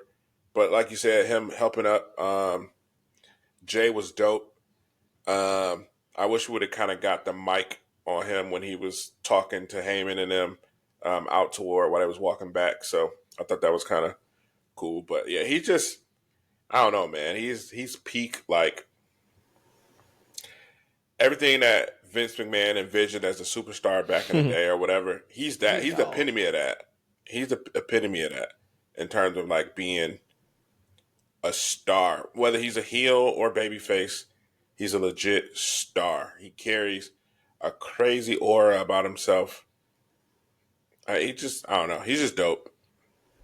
It's hard to put in words, right? I mean, we can say aura. You can say he has it. But when you watch him, last night was one of those nights of, I'm sure if you were to ask anybody who was in the building for that, that's one of those moments for them where they're like, yeah, I'm not going to forget when Roman came out. Yeah. And I'm not saying he has the best intro music, but for a surprise that doom, doom, doom, that is crazy. Yep. That is crazy. I'm about to go on the left field on this. I thought it was a wasted return. It was anticlimactic for me. Oh, I wait love a minute. surprises. I love surprises. What? I love surprises. She is doubling down on the illness surprises. today. Love surprises. Yes. But to me, I felt like it was a wasted return. That was actually the question I was going to ask y'all. Did you feel like it was a wasted return? We haven't seen God, this godly man of a wrestler, since WrestleMania, and you brought him back on a random Raw. Like, to me, that did not make sense for me. I felt like you wasted such a really great return there. Now, of course, he's there to show that he helped Jay up, and he's there to make the eye contact with CM Punk, whatever. Just to me, it was anticlimactic. I just felt like we should have brought and saw Roman Reigns again at a time where I was, again, surprised, if we could get a surprise out of it, as much as it can be, but where to me it made more sense. It did not make sense to me at all. I'm happy to have Roman back. I am, but to me it was just, I'm not on that same level how excited y'all are. Rhodesia, I'll tell you, and I'll admit that I thought that for a moment. I was like, I wonder why he's coming back now. In my mind, I was like, this is where I start processing that Seth's injury is like for real. I was like, they was like, hey, you need to get on the plane. Yeah, like, break the glass, emergency type thing. Seth is gone. Come on, Roman. Yeah, so I definitely had the thought that they was like, you need to get on the plane and be here. But that doesn't minimize my excitement. But I will be honest and say I had that thought as well. I love that. I thought that I did not expect that from you, Rhodesia. I thought she was going to be all in and loving it. And it was a nice moment. Like, it was great hearing the crowd react to it. Like, the crowd was definitely into Roman Reigns. It wasn't a big deal to me. I like Roman. But for me, just personally, he's not a special attraction at this moment. He's special, but he pops up so rarely now. Like, he's almost like, well, Rock really is terrible. We might get Rock, we might never get Rock. But he shows up for a minute and he's out. Shows up for a minute and then he out. Like, right, SummerSlam is here, so that's pretty much why he's here. This is around the time he shows up on SummerSlams and Royal Rumbles and WrestleManias, but we pretty much only see Roman for like the major shows and like the builds leading up to him. For me, I lose a little bit of my investment in the character. I'm more invested in the people who are actually doing things right now, who are building stories. Damn, Brandon he is so noisy. I'm just gonna start muting him, man. I mean, Jesus. I just went on mute. What's that noise? It only took him an hour and 20 minutes. Hey, listen, his mute is noisy too. he got a loud ass mute. How'd your mute loud over there, man? That's what it is. Don't go on mute, actually. Yeah, but just for me personally, like I know it's a big moment for like the fans because you can hear it. Like you can, they're definitely into it. Just for me, like he's in and out too much. But when I watched that, I was like, oh, okay, we're gonna get possibly Jay and Roman versus Bronson and Brian at like SummerSlam, like right? Because I feel like you can kind of save Brian and Roman for another day once Brian is kind of built up as like the next guy apparent. And I feel like he's not quite there yet. I feel like if you get in the ring with Roman Reigns right now with Brian Breaker as is, I feel like Roman is the overwhelming favorite. Like, right, I feel like once Brian gets to the place that I know he's going to be and very, very soon, to where it's a little bit more suspense on who can win that match, right? Spear versus spear. And it ain't, for me, it ain't spear versus spear. Brian is killing Roman Reigns' spear 1,000%. Anybody he has the best spear in the business ever, aside from Reckless Goldberg when he first was, legit hurting everybody and cutting them in half. Like, Brian's gonna be that guy, but right now, if at SummerSlam, it's Roman all day. Roman gonna go mop the floor with the dude. So in a tag team match, there's things that can happen. So maybe you do that. Maybe you go tag match at SummerSlam. Yep. And maybe you do Roman and Brian at Clash of the Castle. Because I don't think Roman's only back for one show. Like I don't believe that. He's gonna be back for at least 5 shows. But that's the problem with my engagement level. Like, right? I know I'm gonna see him for this build, and I'm not gonna see him again to probably maybe October, November. See, I'm good with that just because, I'm a massive Roman fan. But, I'm on the let's appreciate him while he's still here. It's not like he is – we just talked about Logan Paul. You kind of get that with Logan Paul. Logan Paul's only been, in the game for a few years. Roman has put his time in. Sure. Right? This is just his schedule now. His bump card is full. This is what he commands what he has because he wouldn't get those type of reactions if he was there every single week. And we know that, right? We know that. I'm not telling you anything differently. I'm okay with it. Actually, I'm more than okay with it. I was awesome with it. We got to remember, SummerSlam is in 2 weeks. 2 weeks from Saturday. So if he doesn't show up, he's going to be on SummerSlam. If he didn't show up this Monday, you going to have him show up next Monday? I know what you're saying, Rhodesia, in terms of it felt anticlimactic. There was nothing they could have done outside of one the scenario that I painted where he stops Seth from cashing in at SummerSlam. But what this does do, we all talked about when Jay lost the title. Okay, well, now what with Jay? Mm-hmm. I thought they were immediately going to him and Jimmy versus the New Day. And the New Day drops the titles, and now they're mourning the titles every single week. But we're getting closer to being able to talk about this whole situation now. We're getting closer. Getting closer to talking about it. But imagine Roman and Jay standing next to each other, what that does really for both of them. And that speaks to how popular Jey Uso is, that he is able to give Roman a little bit of the rub. Of course, Roman's giving the most rub out of this, right? Even if it's a 90-10 split. Mm-hmm. He's giving Roman gets some more of that endearing baby face rub standing next to Jey Uso. And probably the funniest thing in the world to me. And this is where you just got to kind of sit back and laugh at what wrestling is. It goes back to Matt's text message at the beginning of the show where I talked about in terms of, hey, what these people have given us, kind of just enjoy it, who cares? When Jay started yeeting mid-match and then lost 45 seconds later, dude, I was like, this is entertaining television to the best. It made him look like a damn fool and an idiot. But Roman Reigns is back into what he's saying. If we tag, we good. But at the end of the day, the demon home too, pussy. I heard it that we time. so back, man. No, we and again, so I don't mind Roman's schedule. Again, if you can negotiate that, more power to you. It was just not. And also, There's 2 weeks, 2 week, 2 week, 2 week, 3 week, 4 week, 5 week, 2 week, 3 week until the next big show. This is one of those negative outcomes that we get because you don't get more of a time. Because like you said, if Roman didn't come back the day after Evolution, then when would he? We know he's going to be at SummerSlam. Well, we all anticipate him being at SummerSlam. So that all part is true. Just to me, I just felt like you could have brought him back in a different way. Brandon, were you about to ask something? 2 questions. First, don't you think though? I'm fine with Roman's schedule, I guess, and I think we talked about it either the post-Mania show or in the text or something like that. But given how Roman got screwed at WrestleMania and then got taken off TV, like, don't you think he should have been a part of telling that story between him and Heyman or whatever? Like, I don't know. Like, I don't know if that gets lost, or are you going to have to do a video package to say, oh, or Michael Cole saying, remember, Paul Heyman screwed over at Roman. This is kind of where we're at now, or why we're here.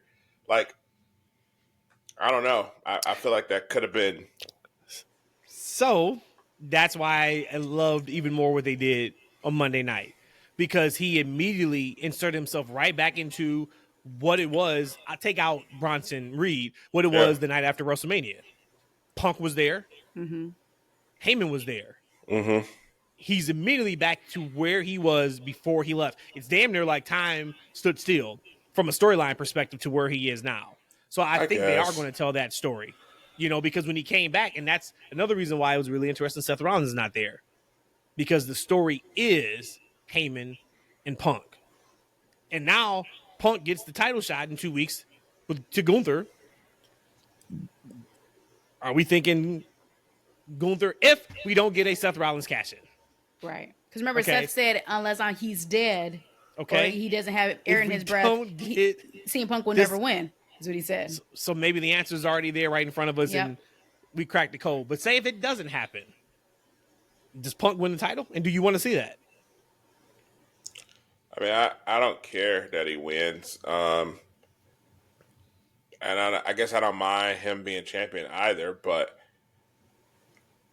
I don't know. I just, if Seth is going to stand on business and, ensure that he's never successful, like, it sucks that it's an injury that's going to prevent him from standing in the way of carrying out his sole agenda. So I don't know. I don't think Punk needs it. Oh, go ahead, E. I would say, I'll tell you 1,000%. If Seth can wrestle by August, by 2 weeks. SummerSlam, yep. If he can actually wrestle, that's exactly what I'm doing. Because, like, you think about it, I think that the championship needs to be on Seth, and he needs to, like, just carry the brand. And not just because it's just carrying the brand, I think that also puts more Heyman on the screen, the Bryan's on the screen, and then it continues to create story between CM Punk and Seth, right? I think I want to continue to see Punk chasing the championship, right? And that'd be kind of a thing that he's going after, right? And then it would make sense, kind of like with Io and Rhea, where she was like, "Look, this was about me trying to get my win and get the championship back. I had goals. Now I still have the same damn goals, right? Now this can be continuously CM Punk trying to get at Seth and the championship at the same time." How long do you think Paul Heyman can sustain Braun Breaker and Bronson Reed? To say, can he hold that faction up without Seth until December? Yes, and actually it would make the faction even bigger, because then now you put Heyman back in his role of the mouthpiece. And the only mouthpiece. Yeah. Look at what Heyman did last night with Braun when Braun and Gunther went face to face. Put him over like $1 million. And that's a little bit what we were kind of missing. Remember a couple weeks ago on the pod, I'm like, damn, I feel like something's missing from this like union, because we don't really need Heyman. Seth can talk for himself. Yeah. So it's like, okay, well, what is like Heyman's point of being there? Now for however long Seth is off TV, you put him back to where he needs to be in promoting his talents and making them seem like the biggest and the baddest in the world. All right, I'm weaving a web. So if they can sustain that until December. Does Seth stay out for however long and come back and cash in on Cena or whoever Cena's last feud is with in December? Do you guys care? I don't want to give a spoiler. Never mind. I'm not gonna give a spoiler. I saw something. I won't say it because I wanted to play out. I think I saw what you saw. Yeah, we'll leave that alone about who the Cena's final opponent. Yeah. But what I was just pulling up was Survivor Series tickets just went on sale last week. It's War Games again, which when they first announced it was not War Games, it was just Survivor Series. Roman Reigns is front and center on that poster. That leads me to another question I got. So, if Roman Reigns is front and center on that poster, we know we got him at SummerSlam. That's August. I still am going to assume that he's going to be there in September. Maybe he's not, but at least we know in the next 3 months we have him for 2 major shows. You got to protect Punk. Punk has lost every single title opportunity he's gotten. So when I say protect him, I don't think you have him lose clean to Gunther. What does that do for him? Like, it could hurt him, like, pretty significantly. Right. You don't want to hurt one of your top baby faces.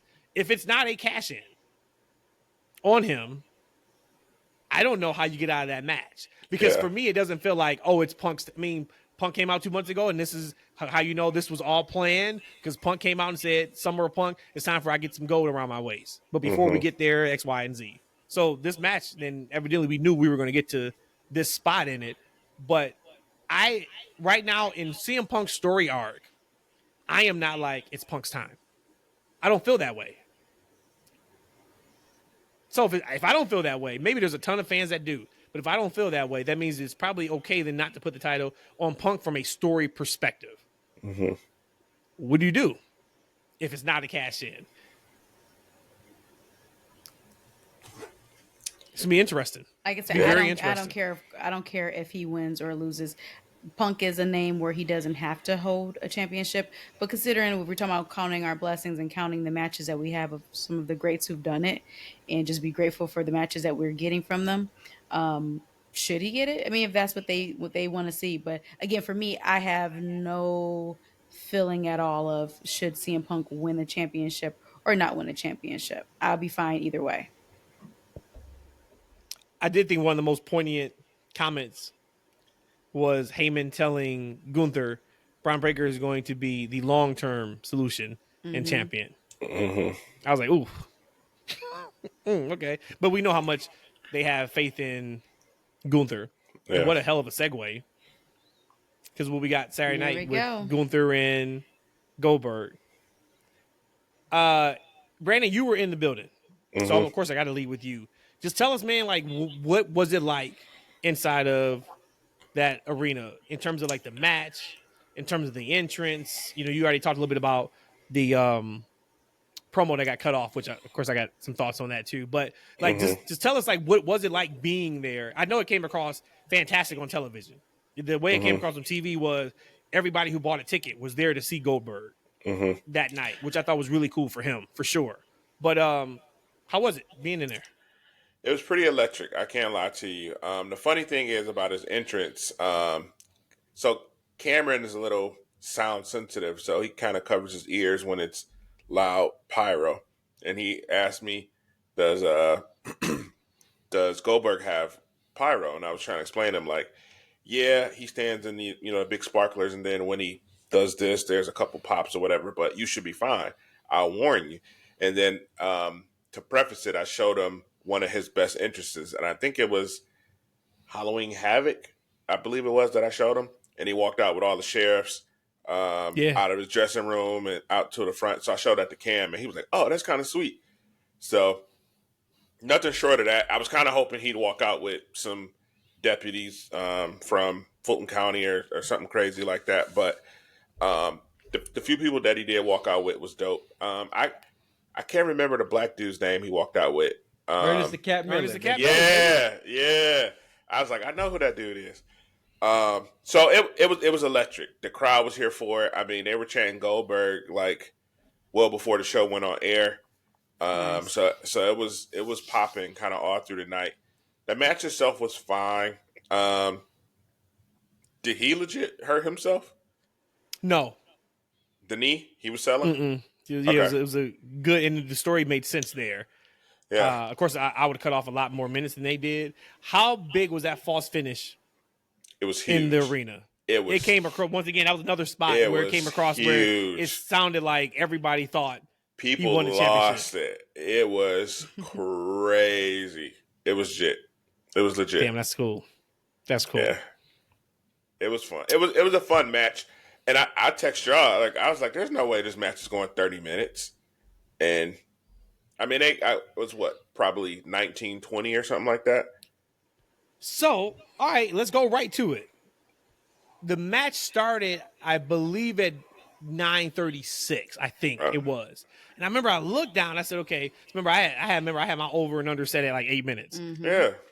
And I'm like, "Okay, cool. This gives them a lot of time afterwards for pyro balloons, whatever that looks like. I think this is fantastic." And when they came back from commercial break, and you could tell the match still has some time to go, I said, "Okay, I'm a little confused now. I'm a little confused now." They went over 10 minutes, bell to bell, just to come back and cut off his farewell promo in 30 seconds. Yeah. And as for Rhodesia, I had it down to the second.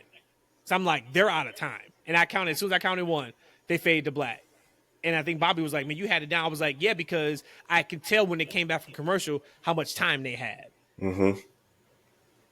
If once again we take the whole Seth Rollins of it all out of it, because there's one theory of, hey, the commercials time cues got jacked up because of the injury. And of course, with national television, you got to take your blocks when you got to take your blocks. Okay. Yeah.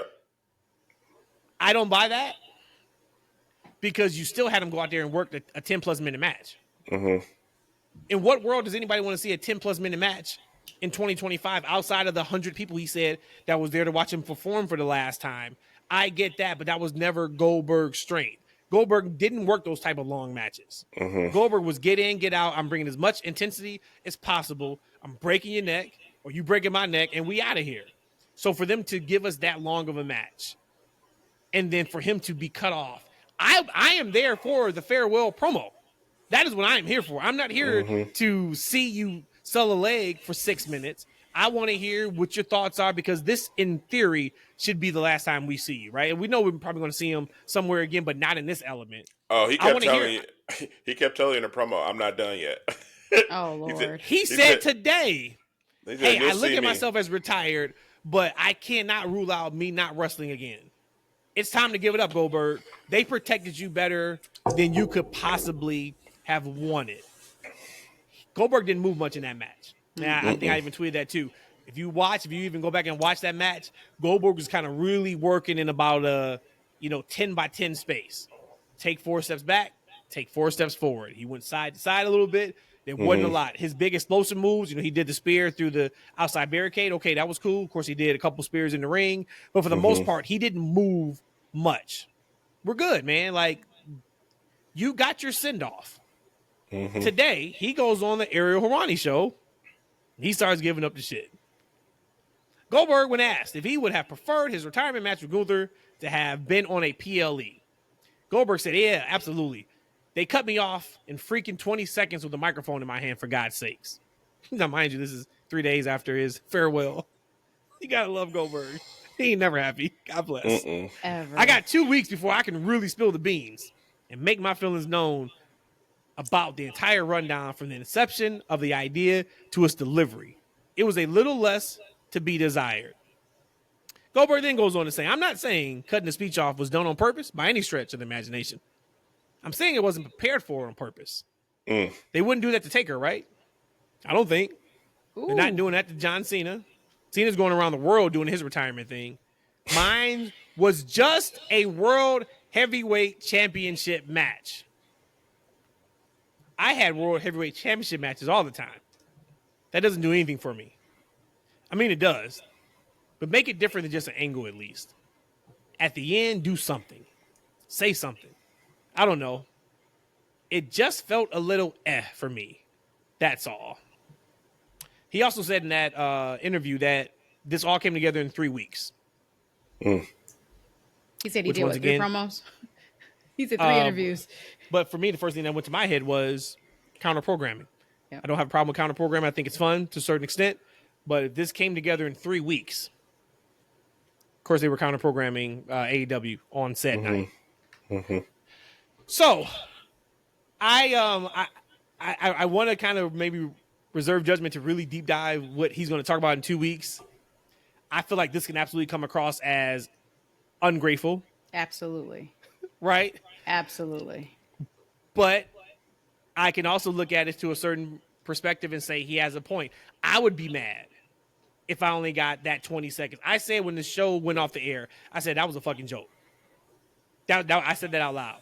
That you had him go out there and work that type of match and then not give him the send-off on television. That's what people care about. We are on NBC. The majority of people who watch Saturday Night's Main Event is not going to go run to YouTube and see what else Bill Goldberg had to say. That was the end of the Bill Goldberg chapter for them, or the book for Bill Goldberg. And to cut him off before he even got a chance to really say goodbye. And I know he's already been in the Hall of Fame. I get all that. To me, that was piss poor planning. You could have done something better than that. They got to own that. That was a miss on WWE's part. But now to come out and say, yo, all you did was give me a World Heavyweight Championship match. That was it. Like, Cena's going across the world. Now, Goldberg, if you think your body can hold up to doing 36 appearances or whatever Cena's got and working some high-profile matches, I got something else to tell you, buddy. That ain't going to work. They set you up in Atlanta, in your hometown. They gave you the main event spot. They shoehorned you into this story that we kind of talked about. Was like, okay, that was kind of just thrown together a little bit. I think he should be happy, but what say y'all? You ain't Kobe. They don't love you like that. Let's talk about it. I'll just say this real quick. Goldberg heard all of y'all over and unders for match time, bell to bell, and said, fuck y'all, we got a ref bump. Like for real, like real talk. I'm like, why do we have a ref bump in a Goldberg match? Like, we don't have time for that. So at that point, when that happened, I knew the shit went to fans at that way. At that point anyways.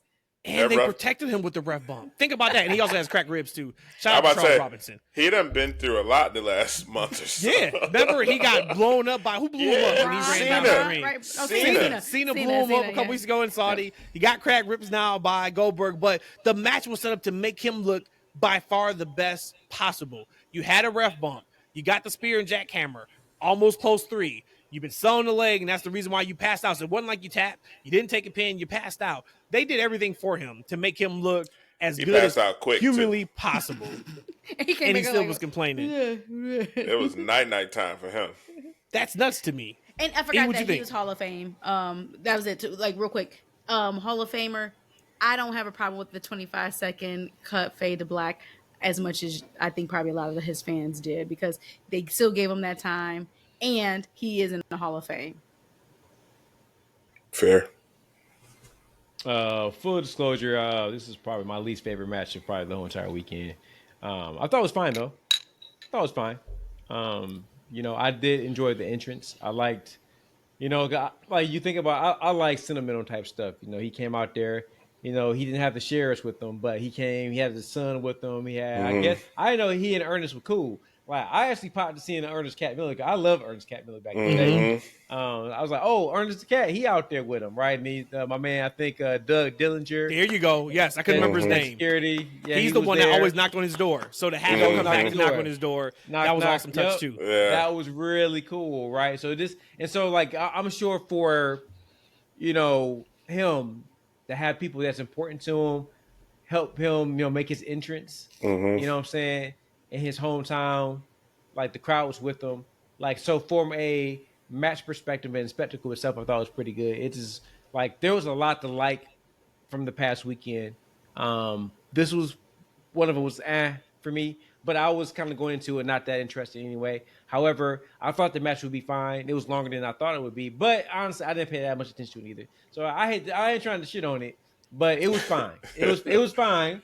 You know what I'm saying? And then I watched the show on Peacock. I didn't know it came on NBC. I watched it on Peacock, and they cut it off in like about 20 seconds, whatever it is, too. So you didn't get any extended cut on Peacock either. To where I thought, like, damn, they should at least let the thing air in its entirety. Now, I do understand on network TV, they ain't got that kind of time. Yeah. Right. That's just what it is, right? But on a Peacock, like, they should had that extended boy. Right. When we were watching, So we watch live. I'm sure the same thing on Peacock. They go to commercial break, and it's 9:58. And I look at my watch, and I'm like, okay, there's no way that's how it ended. You know, because like SmackDown, back when it was on Fox, used to end at like 9:58, 9:59 before the 10 o'clock news. Yeah. So then they come back and they show the Atlanta logo, made in Georgia. But anything that is shot in Georgia, you get that logo. And I was like, yo, WWE paid for an overrun. So that is crazy. That is great. Yeah, they didn't pay for an overrun. We're off. We're off, pal. So it was 2 minutes left? Yes. Yep. I thought when it was cut, it was like maybe 9:59. Well, remember, you still have to do that made in Georgia thing. So right, and then everybody has to get in the ring. Yeah. When they came back from commercial break, then everybody's in the ring. But yeah, it was like, did the match was the match just poorly produced, you think, and it went over for no reason? No, it didn't go over for no reason. I think that was what they had laid out. And I'm excited I am locked in for whatever he has to say in 2 weeks. If he gave us this, I don't know if he plans on one. I don't know. I don't know. No, I don't know if he's doing like a podcast or what. But for him to give us what he gave us today, and then say, "Oh, I can really give it up in 2 weeks." Yeah. What would you? It's like a bonus. Like you can't quit from your job until you get your bonus and blah blah blah. Like you can't put your 2 week notice in yet until you get paid, and then you put your 2 week notice in. Like who does that? Like what is different today in the eyes of spilling the tea than it will be in 2 weeks from now in your relationship with WWE? I gotta say, man, he's doing the sit down with Bret Hart. Hell yeah! I mean, somebody get Bret on the phone. Somebody get Bret on the phone. I'm interested and not interested, and to see what his interview had to say, because I felt like he had a respectable, match and build to the match. Like like now, if he wanted the Kobe Bryant, farewell tour that John Cena's getting, I just think that those two are on different levels. I think that John Cena built a legacy within WWE. He was a WWE guy, right? Yeah. He was there nonstop for like 20 years or whatever the case may be. Now, Goldberg had a hell of a career, but his biggest run was in WCW. And then he had kind of a failed return to WWE, a lot of politics or whatever. I don't know what was going on back then, but the run wasn't what we thought. That first run, when he still had some youth behind him and probably some athleticism, right? Yeah.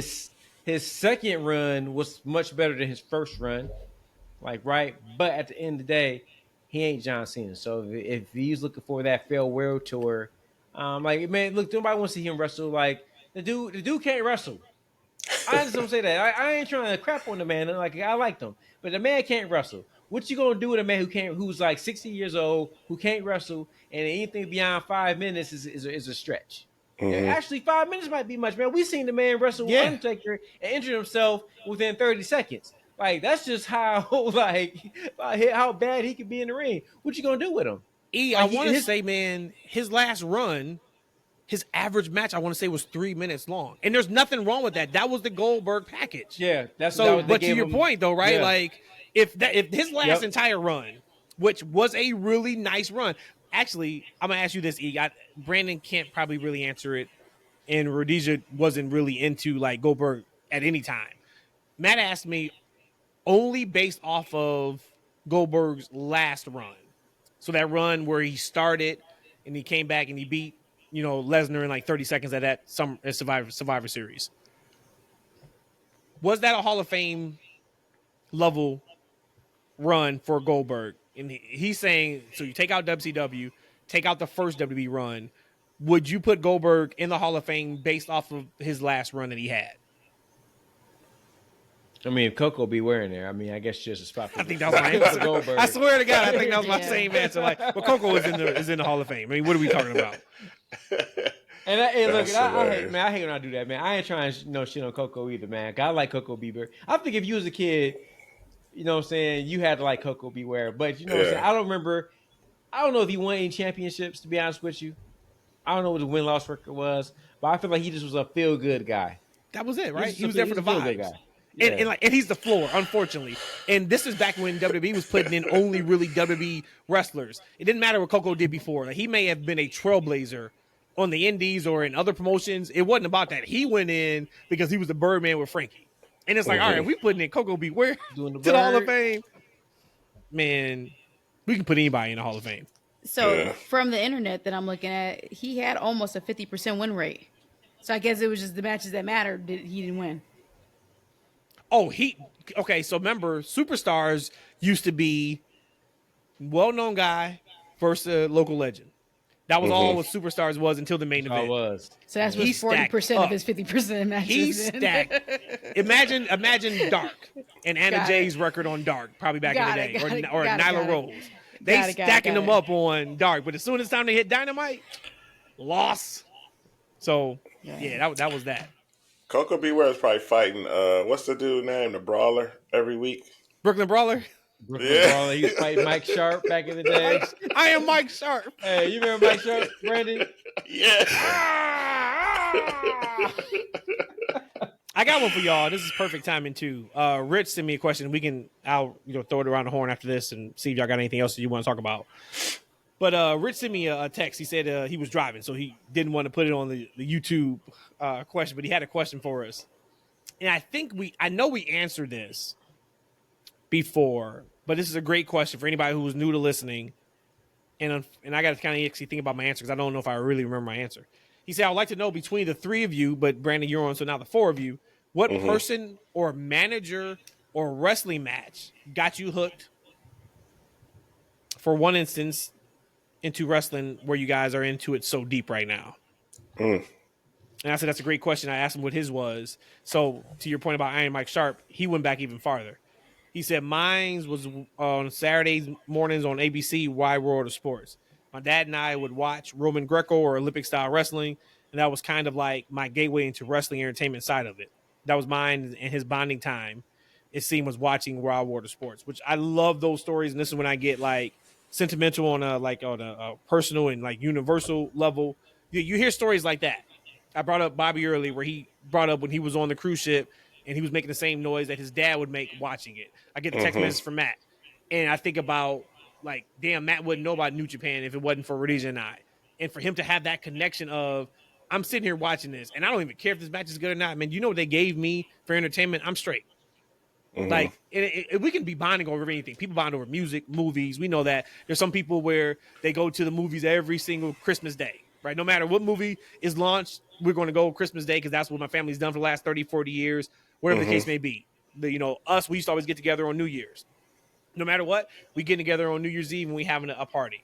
So it's just awesome to hear like the connection that things bring you into people, which is just like really, really cool. But Brandon, let me start with you. And then I gotta think of mine, because my answer, I don't know if I have an answer. I remember it feels like my first memory. I know we went to Saturday Night's Main Event back in the day. I remember that we couldn't see. So we got, we were on the floor, Brandon, to your point. And I remember my dad, he worked for Detroit Police Department. He went and found one of the cops who was working the event, and they moved us to where I could see because we were on the floor. And of course, my aunt and grandma who bought the tickets didn't know that, like, if you don't get like ringside, you won't be able to see. I remember that. Of course, I remember Hogan slamming Andre. I remember my aunt calling our house because she called the hotline and said Hogan slammed Andre. And I ran upstairs to tell Tina, I think Tina was on the toilet, I think, and told her that, oh my God, Hulk Hogan just slammed Andre the Giant. But I don't remember like the moment I was hooked. Of course, Austin took my fandom to a whole nother level, after Hogan and Warrior for those times. But I like, that's the question I should have like thought about it. I was just like, honestly, when he sent me about his dad, that kind of like blew me away. Of course, his dad's not here anymore. So for him to just have that connection back in the day, I thought this was awesome. But do you remember the person or the match that got you hooked in wrestling? I remember some moments, and some of them are a little foggy, and I'll ask you and E, because maybe you were there, but does it come to mind or have any memory of when WWE or WWF at the time had matches at like the State Fair? Does that ring a bell to either of you? I don't think they ran the State Fair, but there absolutely could have been wrestling matches at the fair for sure. That was a thing back then. That seems foggy to me. I remember, I don't know if it was WWF or not, but I vaguely remember some kind of big wrestling production at the State Fair. And I had to be like 4 or 5 or something like that. It's a little sketchy, but one of the moments that stick out and this might be why I have an affinity for heels. I kind of remember when Shawn Michaels turned on Marty Jannetty, like vividly. I remember that. Barbershop. Yeah, and I think that might have been the moment. But I watched Saturday mornings, Superstars or whatever it was on NBC, I think at the time. Yeah, so like those very early moments, it's random spots of memories. Like I remember having wrestling buddies, me and my cousin having Hulk Hogan and Ultimate Warrior wrestling buddies. So stuff like that is kind of what hooked me. And I can't remember what my first show was. It was definitely a house show, but one of the ones that I remember being pissed about. My mom, the guy my mom was dating at the time, which is my sister's dad. We went to a house show, and the main event was supposed to be Goldust and Shawn Michaels, and he wanted to leave before the main event. And I was like, the main event is not happening. He was like, no, I think it's over. And I'm trying to tell this fool, no, the main event is not over. And as we walking out, I hear Shawn Michaels' music coming on. I was at that show. That was at Joe Louis Arena. Yes. Yep, I was at that show. Yes. It was a great match too, Brandon. You missed it, brother. Sorry. So, best house show match I've ever seen. I was pissed about that, but yeah, it's a bunch of random. It's breadcrumbs from like my earliest memory up until where I legit knew, all right, this is what I'm into, and yeah, those are just, I guess, a few of them that kind of led me to my fandom.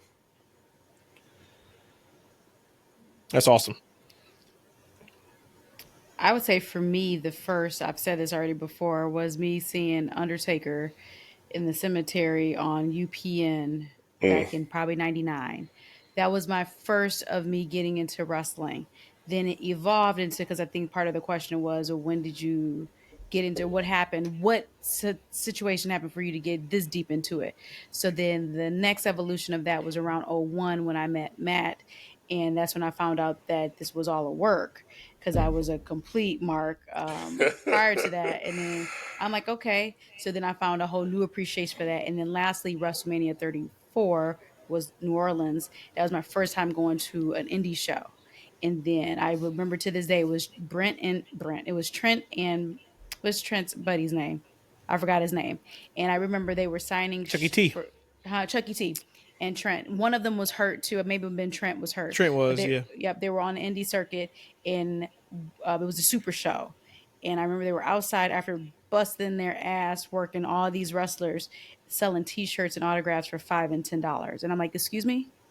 And then in that moment, I could almost cry, because I remember in that moment feeling like almost pity for them. But I don't want to feel pity for them because they're doing something they love. Hell, I'm making more than $5 and I'm doing something maybe I don't really care to do, where they are doing things that they love. And then that's when this next evolution of my fandom for wrestling happened. When I said, oh my God, like there are people out here who are breaking even just to work, and they putting mileage on their body already. So that's probably, I would say, my 3 moments in time.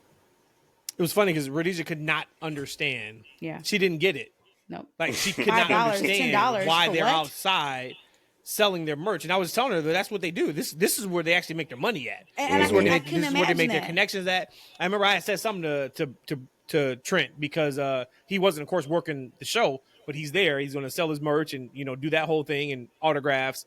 And we were talking about something. And then I got back in line because we were actually just now getting to the show.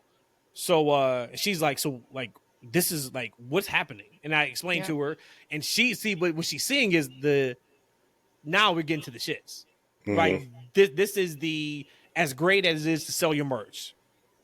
This is the other side of what WrestleMania is: the glitz, the glamour. There's hair and makeup backstage. This back here is, you see guys guzzling protein, just a big ass jar, right? Or getting their water in, or selling their tapes, or to Rhodesia selling a button. Hey, combo, picture and autograph, $10. Just getting in where they can.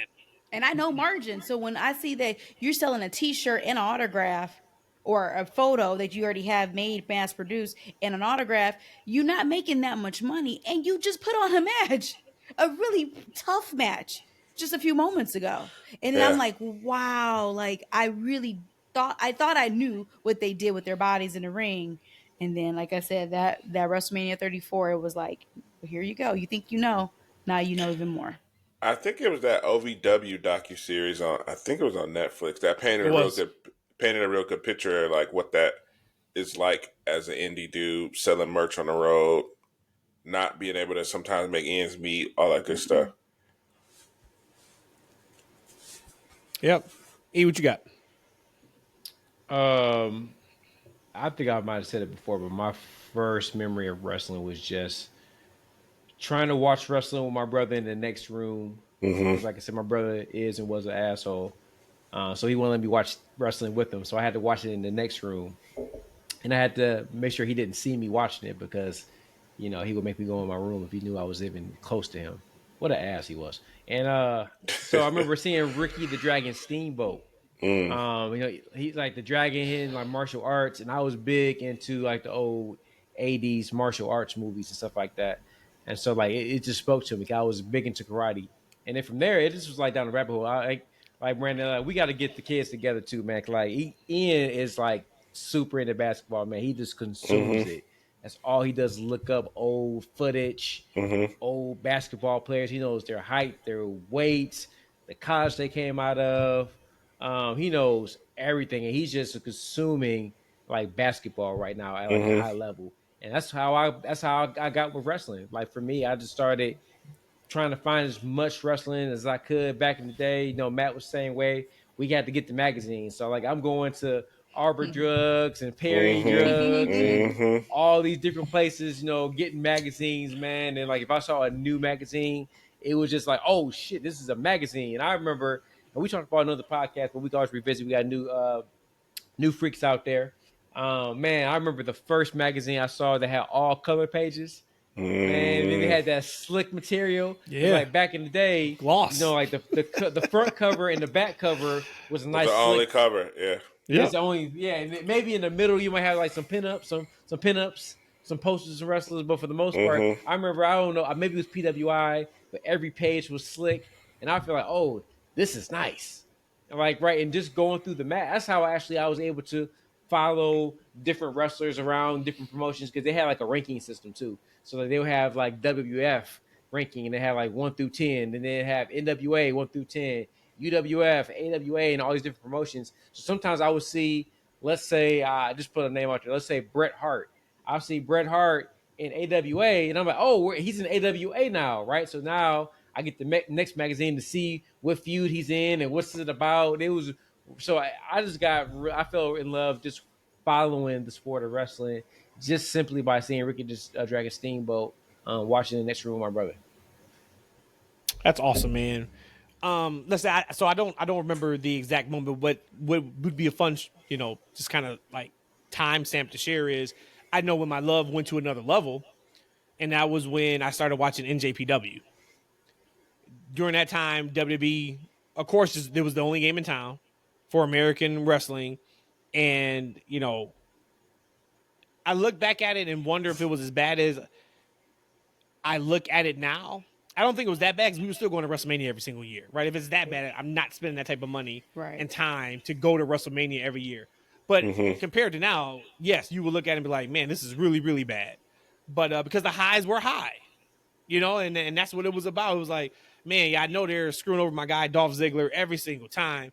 But when Brock Lesnar comes out or when this happens, hey, I'm into it. And I remember NJPW, and I remember just Wrestle Kingdom. And I would watch it, and I wouldn't watch the full, show because I'm not invested in a lot. And Wrestle Kingdom is like a WrestleMania, so there is a ton of matches on there. A lot of them are tag matches. You kind of don't care about, but their big matches had a feeling that if you only watch WWE, you don't even know can be a thing in wrestling. It would just be how the match would crescendo. And it would be how the crowd, because the crowd is different there too. They don't clap, right? So they sit on their hands until it's time. and then they start, a little bit of murmuring here. They'll scream out for the wrestler a little bit, and then it goes up to the ooh, and then by the time we get to the finish, they are losing their minds, and that's just how they watch the match. So coming from always popping as a crowd, if the crowd is hot, to hearing that was something different. But then just the hard hitting style of it, Nakamura is known as the king of strong style, and looking at these matches and watching what they're putting each other to, and then getting even deeper and then watching the G1 tournament where these guys are working like 13 matches in like a 2-week time span, and they're all matches that are horrible on the body.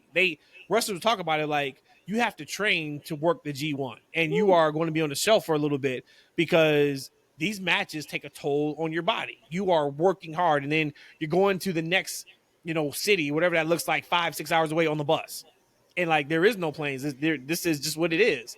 So like my fandom went to that next level with NJPW. A lot has to do with people like, Tanahashi and Okada and Kenny. And then when Cody went to the Bullet Club in NJPW, that took it to a whole nother level. E and I went to an ROH show when it was NJPW and ROH. They would come together usually right around like February, March, and they would, hit 15, 20 cities in the U.S. and take the show on the road. And then, spur AEW. Then it was like, okay, this is what wrestling is supposed to feel like. And then, of course, Timeline, Triple H takes over WWE, and here we are. But that was kind of like where my fandom even went to another level, was due to NJPW. It's dope. I like it. Yep. All right, y'all. I mean, I'm good to get out. It's just 2 hours and 6 minutes. I know we missed some stuff. So it is what it is. We gave y'all 2 hours of incredible and awesome content anyway. Is there anything, I'm going to go around the horn really quick, anything you guys want to just hit on real quick from either this past weekend or anything you just want to talk about before we get out of here? We can come back to it. But thoughts, prayers, love, and light to Mr. Adam Cole. Yes. We'll come back to that, though. Yeah, word is concussion, and it happened maybe at Collision, and that match was still scheduled to be on the night before All In. They said he showed up, and he just wasn't feeling good. But that's, once again, you talk about, right, to hell with critiquing the match and all this. Right. People putting their bodies on the line, man. So yes, for sure. I'll go really quickly. From my vantage point at the show Saturday, it looked like Solo caught that entire match at Saturday Night Main Event, and I thought that was kind of dope. Hey. And then, do you think Jimmy gets on Raw now? Since he has to. So yeah. Right, yes, he has to. But he has to because I always thought the plan was New Day versus Jimmy Usos for the tag team title. So yeah, Roman. But yeah, I mean, Naomi's there. Yeah, husband and wife travel together, baby. Yeah, I think that's all I got. I just want to go out and say, like, kudos to AEW. I think that was a really great show. And please continue to have it on earlier in the day. It was a long show, but actually it was fine. I started like 4 o'clock, whatever the case may be. It was up out of there probably around 8:30 or something like that. If they can continue to do that, that would be phenomenal because I can't watch it doesn't matter how good the show is. If it's going off after midnight on a Sunday, it's not going to be a good day for Big Daddy. But kudos to them, great show, and I think the show was well constructed because I think Tony finally listened to the book E because every match was, as I said, it should be booked extremely well. Tony Storm rightfully won the championship. I had a little, I feel like they did a little too much in that main event with the Avengers call out. I think they had too many big returns. Just for that, Daniel Bryan return, big moment by itself. Darby Allin, I think, kind of got swallowed up in that, right? They showed a picture of the man with a beard. Nobody knew who the hell he was, and he came down there. People still didn't know what the hell was happening. I felt like it was their Avengers Assemble thing was a little bit wonky, but overall, really solid show. I'm really excited about the future for AEW. I know that Matt's just been getting hype on in the past month or so, but I've been saying for quite some time that they've been slowly turning the corner and they've been putting people in the right positions. So I'm glad that they're really starting to pick up some steam. I don't know if they're going to get the popularity, not with WWE being as hot as it still is, to where it was like back in 2022, 2021. But damn it, it doesn't matter. I mean, like, you know, it's still very entertaining shows. There you go. And like I said, they've always had the talent. The talent's never been the issue. It's just booking them and putting them in the right positions. And for the most part, it's mission accomplished with those guys. Yep. Well said with that last part, man. It was a hell of a weekend, and we didn't even touch on ROH. I mean, we don't watch ROH, right? But from everything I heard, there was some strong ass matches on that show. We didn't even talk about NXT. I didn't watch a second of NXT, but that's the issue with the counter programming. WWE is going to be fine. You are taking eyeballs away from NXT when you put it up against AEW. Now, yeah, the majority of people will go back and watch it on Peacock or Netflix, wherever they live. But in the moment, that is, more people are going to watch AEW than NXT. So I didn't get a chance to watch any of that show. I do not plan on going back to watch it. No hate on NXT, but just we're past it now, right? Because there's so much wrestling. Unless somebody tells me, Matt, you have to go back and watch this, I'm not going back to watch it. Like we're moved on to Dynamite tonight. If you're watching this or listening to this on Wednesday, then we got SmackDown on Friday. Like it's kind of past. Hey man, I say this though about NXT. I just want to say this. I gotta say it. Like that was more male driven than NXT show, and I gotta tell you, I don't see any Impact players. Ricky Starks is gonna be. He's gonna be good. Oba Femi. I don't see any Impact players. I like Oba Femi. I don't see any Impact. Femi. I don't see any Impact players on that show. Like, were you excited to see his match? No. He's going against that one guy. Okay. Hey, we don't care about. Hold on a second, E. So you said Ricky Saints. I was about to ask about him. You didn't say Trick Williams. You didn't say Trick Williams. Have you guys seen the way they book Carmelo Hayes? Let's keep going. We got to end the show, right? Man, I do think there's something to that, and I know He's a little guy. You can't book everybody at once. You don't ever fucking call them up then. If that's the case. They do got to figure that out. I get you can't make everybody strong at one time, but when you look at everybody else who's been called up and how they've been kind of utilized, and then you look at what they've done with Carmelo, it's like, all right. Yeah. All right. Any thoughts on the Prophets dropping the belts? Any quick thought? No, because me and Montez still kind of beefed out a little bit. Yeah, so I'm not gonna lie. Me yet, but I'm not gonna lie, to be completely honest. Because whatever he blocked me for, you deserved it. No, I did not. Right? Like, and I understand protecting your peace, right? For sure. I wish more of us blocked negativity out of our lives, or what we perceive as negativity. But anything that he has seen or heard has always come out of like love, and has never been just completely shitting on him. So if he blocked me for that, I still got a little bit like beefed out with him with that. So when I saw it, I was like, "That's what you get." You beefed out with him, but I'm beefed out with him. That's how about you get, this? Montez. I don't care that you unblock us. You unblock us, and you get the champions. You get the titles back. I don't care if they lost it. No, but like to be honest, I don't care either way. You know, they had that ridiculously strong TLC match. You know, the week after WrestleMania that is going to kind of stamp this title reign. I mean, it wasn't like they did much with the titles anyway, right? Like this to me, this is one of those times where it's like titles are prop. All right, we're like now I'm more interested to see what's next for them. I know who they lose to. Our truth, and they lost to the Y6, which they did something. So it's okay. But our truth, Carmelo, and the Prophets took a photo together. Yeah, I'd be here for that. That's right. I'd be here for that. If we get that out of them losing the titles, they're in a better space. I agree. That would be amazing. I don't have any hope that we're gonna get that. I feel like just them taking the same. Because I also feel like Truth has completely just been off the face of the map. Not he's working, he's on the shows, but from the Cena feud to being fired to being brought back to the Cena match to where he is now. Hell, we were on this show having a spirited, awesome debate and topic and conversation about should R-Truth beat John Cena, and we understood what that would look like. Is why you wouldn't do it, but it would make sense from a story perspective to where he is now. It's like, oh, y'all really didn't have plans for him. Got it. No, they have on the appointment line. That's what his plans for was, man.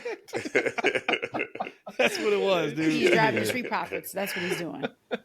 Yeah, but hell of a weekend, guys. Hell of a weekend. Shout out to everybody that watched it and enjoyed. It was something for everybody, right? Real quick before we get out of here, rank your shows from what you watched. What would you have as the top show and middle show and last show? I'm only doing Saturday Night's Main Event because I was in the building and Cameron had such an awesome time. But if I had not been there, that would probably be my number 2 show. Evolution would probably be number 1, but if I'm counting my experience, I'm putting that 2. The little bit of AEW that I watched, I liked. I didn't get to see, obviously, all of it. Those last maybe 4 matches or so I didn't get to see. But what I saw, I liked. So that was 3rd. And then what was 4th? Oh, I mean, did you watch the 4th? Did you watch either NXT or... Oh, no, I didn't. Well, yeah. So, okay. So, yeah. You went Saturday Night's Main Event first? Yeah. Because you were there, right? Of course. I was there. Evolution. And then... All In? AEW, All In. But okay. If I'm counting not being there... Nope, you can't. You were there. Okay. Like, that's part of it. Yeah, that's part of it. You can't tell me WrestleMania 41 wasn't shit. Yeah. Like, I don't care what y'all talking about on TV. There, best show in history. Yeah. Not really, but you know what I mean. I get it. Number 1, Evolution. Number 2, All In. Number 1, Evolution. Number 2, All In. Yeah, I might go there. I really enjoy AEW. I thought that was a really good show. Like I said, it didn't seem like a 10-hour show. Yeah. But I know I kind of downplayed like Evolution going into it, but I liked a lot of the girls. And I feel like they really delivered, maybe over-delivered to my expectations, actually. I like knowing Naomi won. Main event was fantastic. I just thought it was a splendid show. So I gotta say, splendid. So I'm gonna go Evolution 1, AEW, Saturday Night's the main event. I didn't see ROH or NXT. I don't plan on watching either one of them. That was a hot crowd for Evolution too. And I have a thought around that I'll keep it. I put it in the group chat. I do not want to put that out there because then people say I'm absolutely hating. But what I said in that chat about how tickets completely disappear, and you listen to the crowd, put 2 and 2 together. Okay, and I'll just leave it at that. My guy E was esteemed. He brought the esteemed gimmick back on that one. He said it was splendid. Look at E pulling it out. Hey, his last pony trick into the that was it. Like, he used all his energy. That boy on 0% now. I got the same. I have Evolution 1. I have All In 2, and I got Saturday Night's Main Event 3. And that's no knock on Saturday Night's Main Event. That was what it was. That show was not meant to be the show of the weekend. Right. And All In had some extremely high highs, but All In also had matches I didn't care about. Right. Where Evolution, watching it, did not have a lull. The worst thing on Evolution was probably very good. Right? Where the worst thing on All In was serviceable. So, and one was 2.5 hours. The other one was like legit, like the longest pay-per-view in history. It overtook the New York WrestleMania. I think it was WrestleMania 34 or 35. No, nothing could have came off of that. It had to be 35, 34. Was so like All In was the longest. So it was a few matches that I didn't, care about, but the stuff that was great, it was great. And you talked about, and we'll wrap, the main event. You felt like they maybe did a little too much with like the Avengers story. I was fine with it because that was their WrestleMania. If it was like another show, that may be the time where I would get in my bag on, look, you didn't need Darby. You could have brought Darby back on Wednesday at Dynamite and, made that moment special. But for me, when I look at what AEW did with All In, even down to their entrances. Now, maybe I may have been just completely disenfranchised with AEW at last year's All In. I don't remember the presentation being as crisp and clean and as good last year as it was this year. Some of those, the Osprey entrance, the pyro entrance for a lot of the wrestlers and things of that nature. I mean, legit, it was like WrestleMania level. Like last year when I watched it, I might have said, did it feel like it was just a Dynamite setup? It was just like because they had All Out right after it too. So that was another thing they were playing. They were doing what WWE was doing. You having these shows back to back to back. You didn't have time to build for them, so you had All In and then All Out, kind of 2 weeks apart from each other. So that was also another issue there. Is All Out happening this year? No, they're going to the next show is the Residency. I'm interested to see how it works out. Is Forbidden Door in a few weeks. Okay. Y'all took everybody that's worthy of being on TV from NJPW. I don't know. Yeah, water, man. Like, but can I send a shout out to TFW and our page, because I had no idea why JoJo was singing that damn song. I had no idea when you said that. I was like, you know what I'm saying? Like, thank you. I text Matt on the side, like, Matt, what's going on? Dog, it was so funny because I didn't even see Brandon's text before I tweeted that. So I tweeted it and I went right into my text messages. Dude, I laughed so hard. Like, Brandon was legit said, like, thank you, she looks great, but like, I don't even understand what's happening. And then he just sent me text thank you, man. Thank you. I just was going with it. I'm like, okay, cool, JoJo. Why the hell she sing that damn song? Okay, cool. But then I go to the page, and this is what we do. We help educate other fans. My co-host had to educate me. I had no idea what the hell was going on. So thank you, Matt. Talk about it, baby. That's what we here for, man. But let's wrap it, man. 2+ hours. We gave y'all the goods as we always do. Brandon, thank you for getting on to the pod, my good man. I'm glad for having me. You had a great time at the show. Like, legit, seriously, you gave Cam lifelong memories. Mm-hmm. And like, we talk a lot about prices of things, and ain't no price you can put on. You can give your kid something they don't never forget. Indeed. Shout out to that. Same thing with you, watching it with the kids. Like, this is the kind of stuff.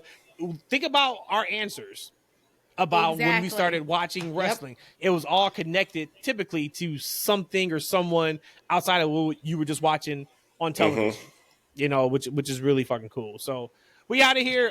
Social media. That's F&W on X, as he just talked about. Also on YouTube. Y'all know the deal over there. We are, I think, at 806. Yay. Or 807. So we got to get to that 1,000, man. I keep talking about it.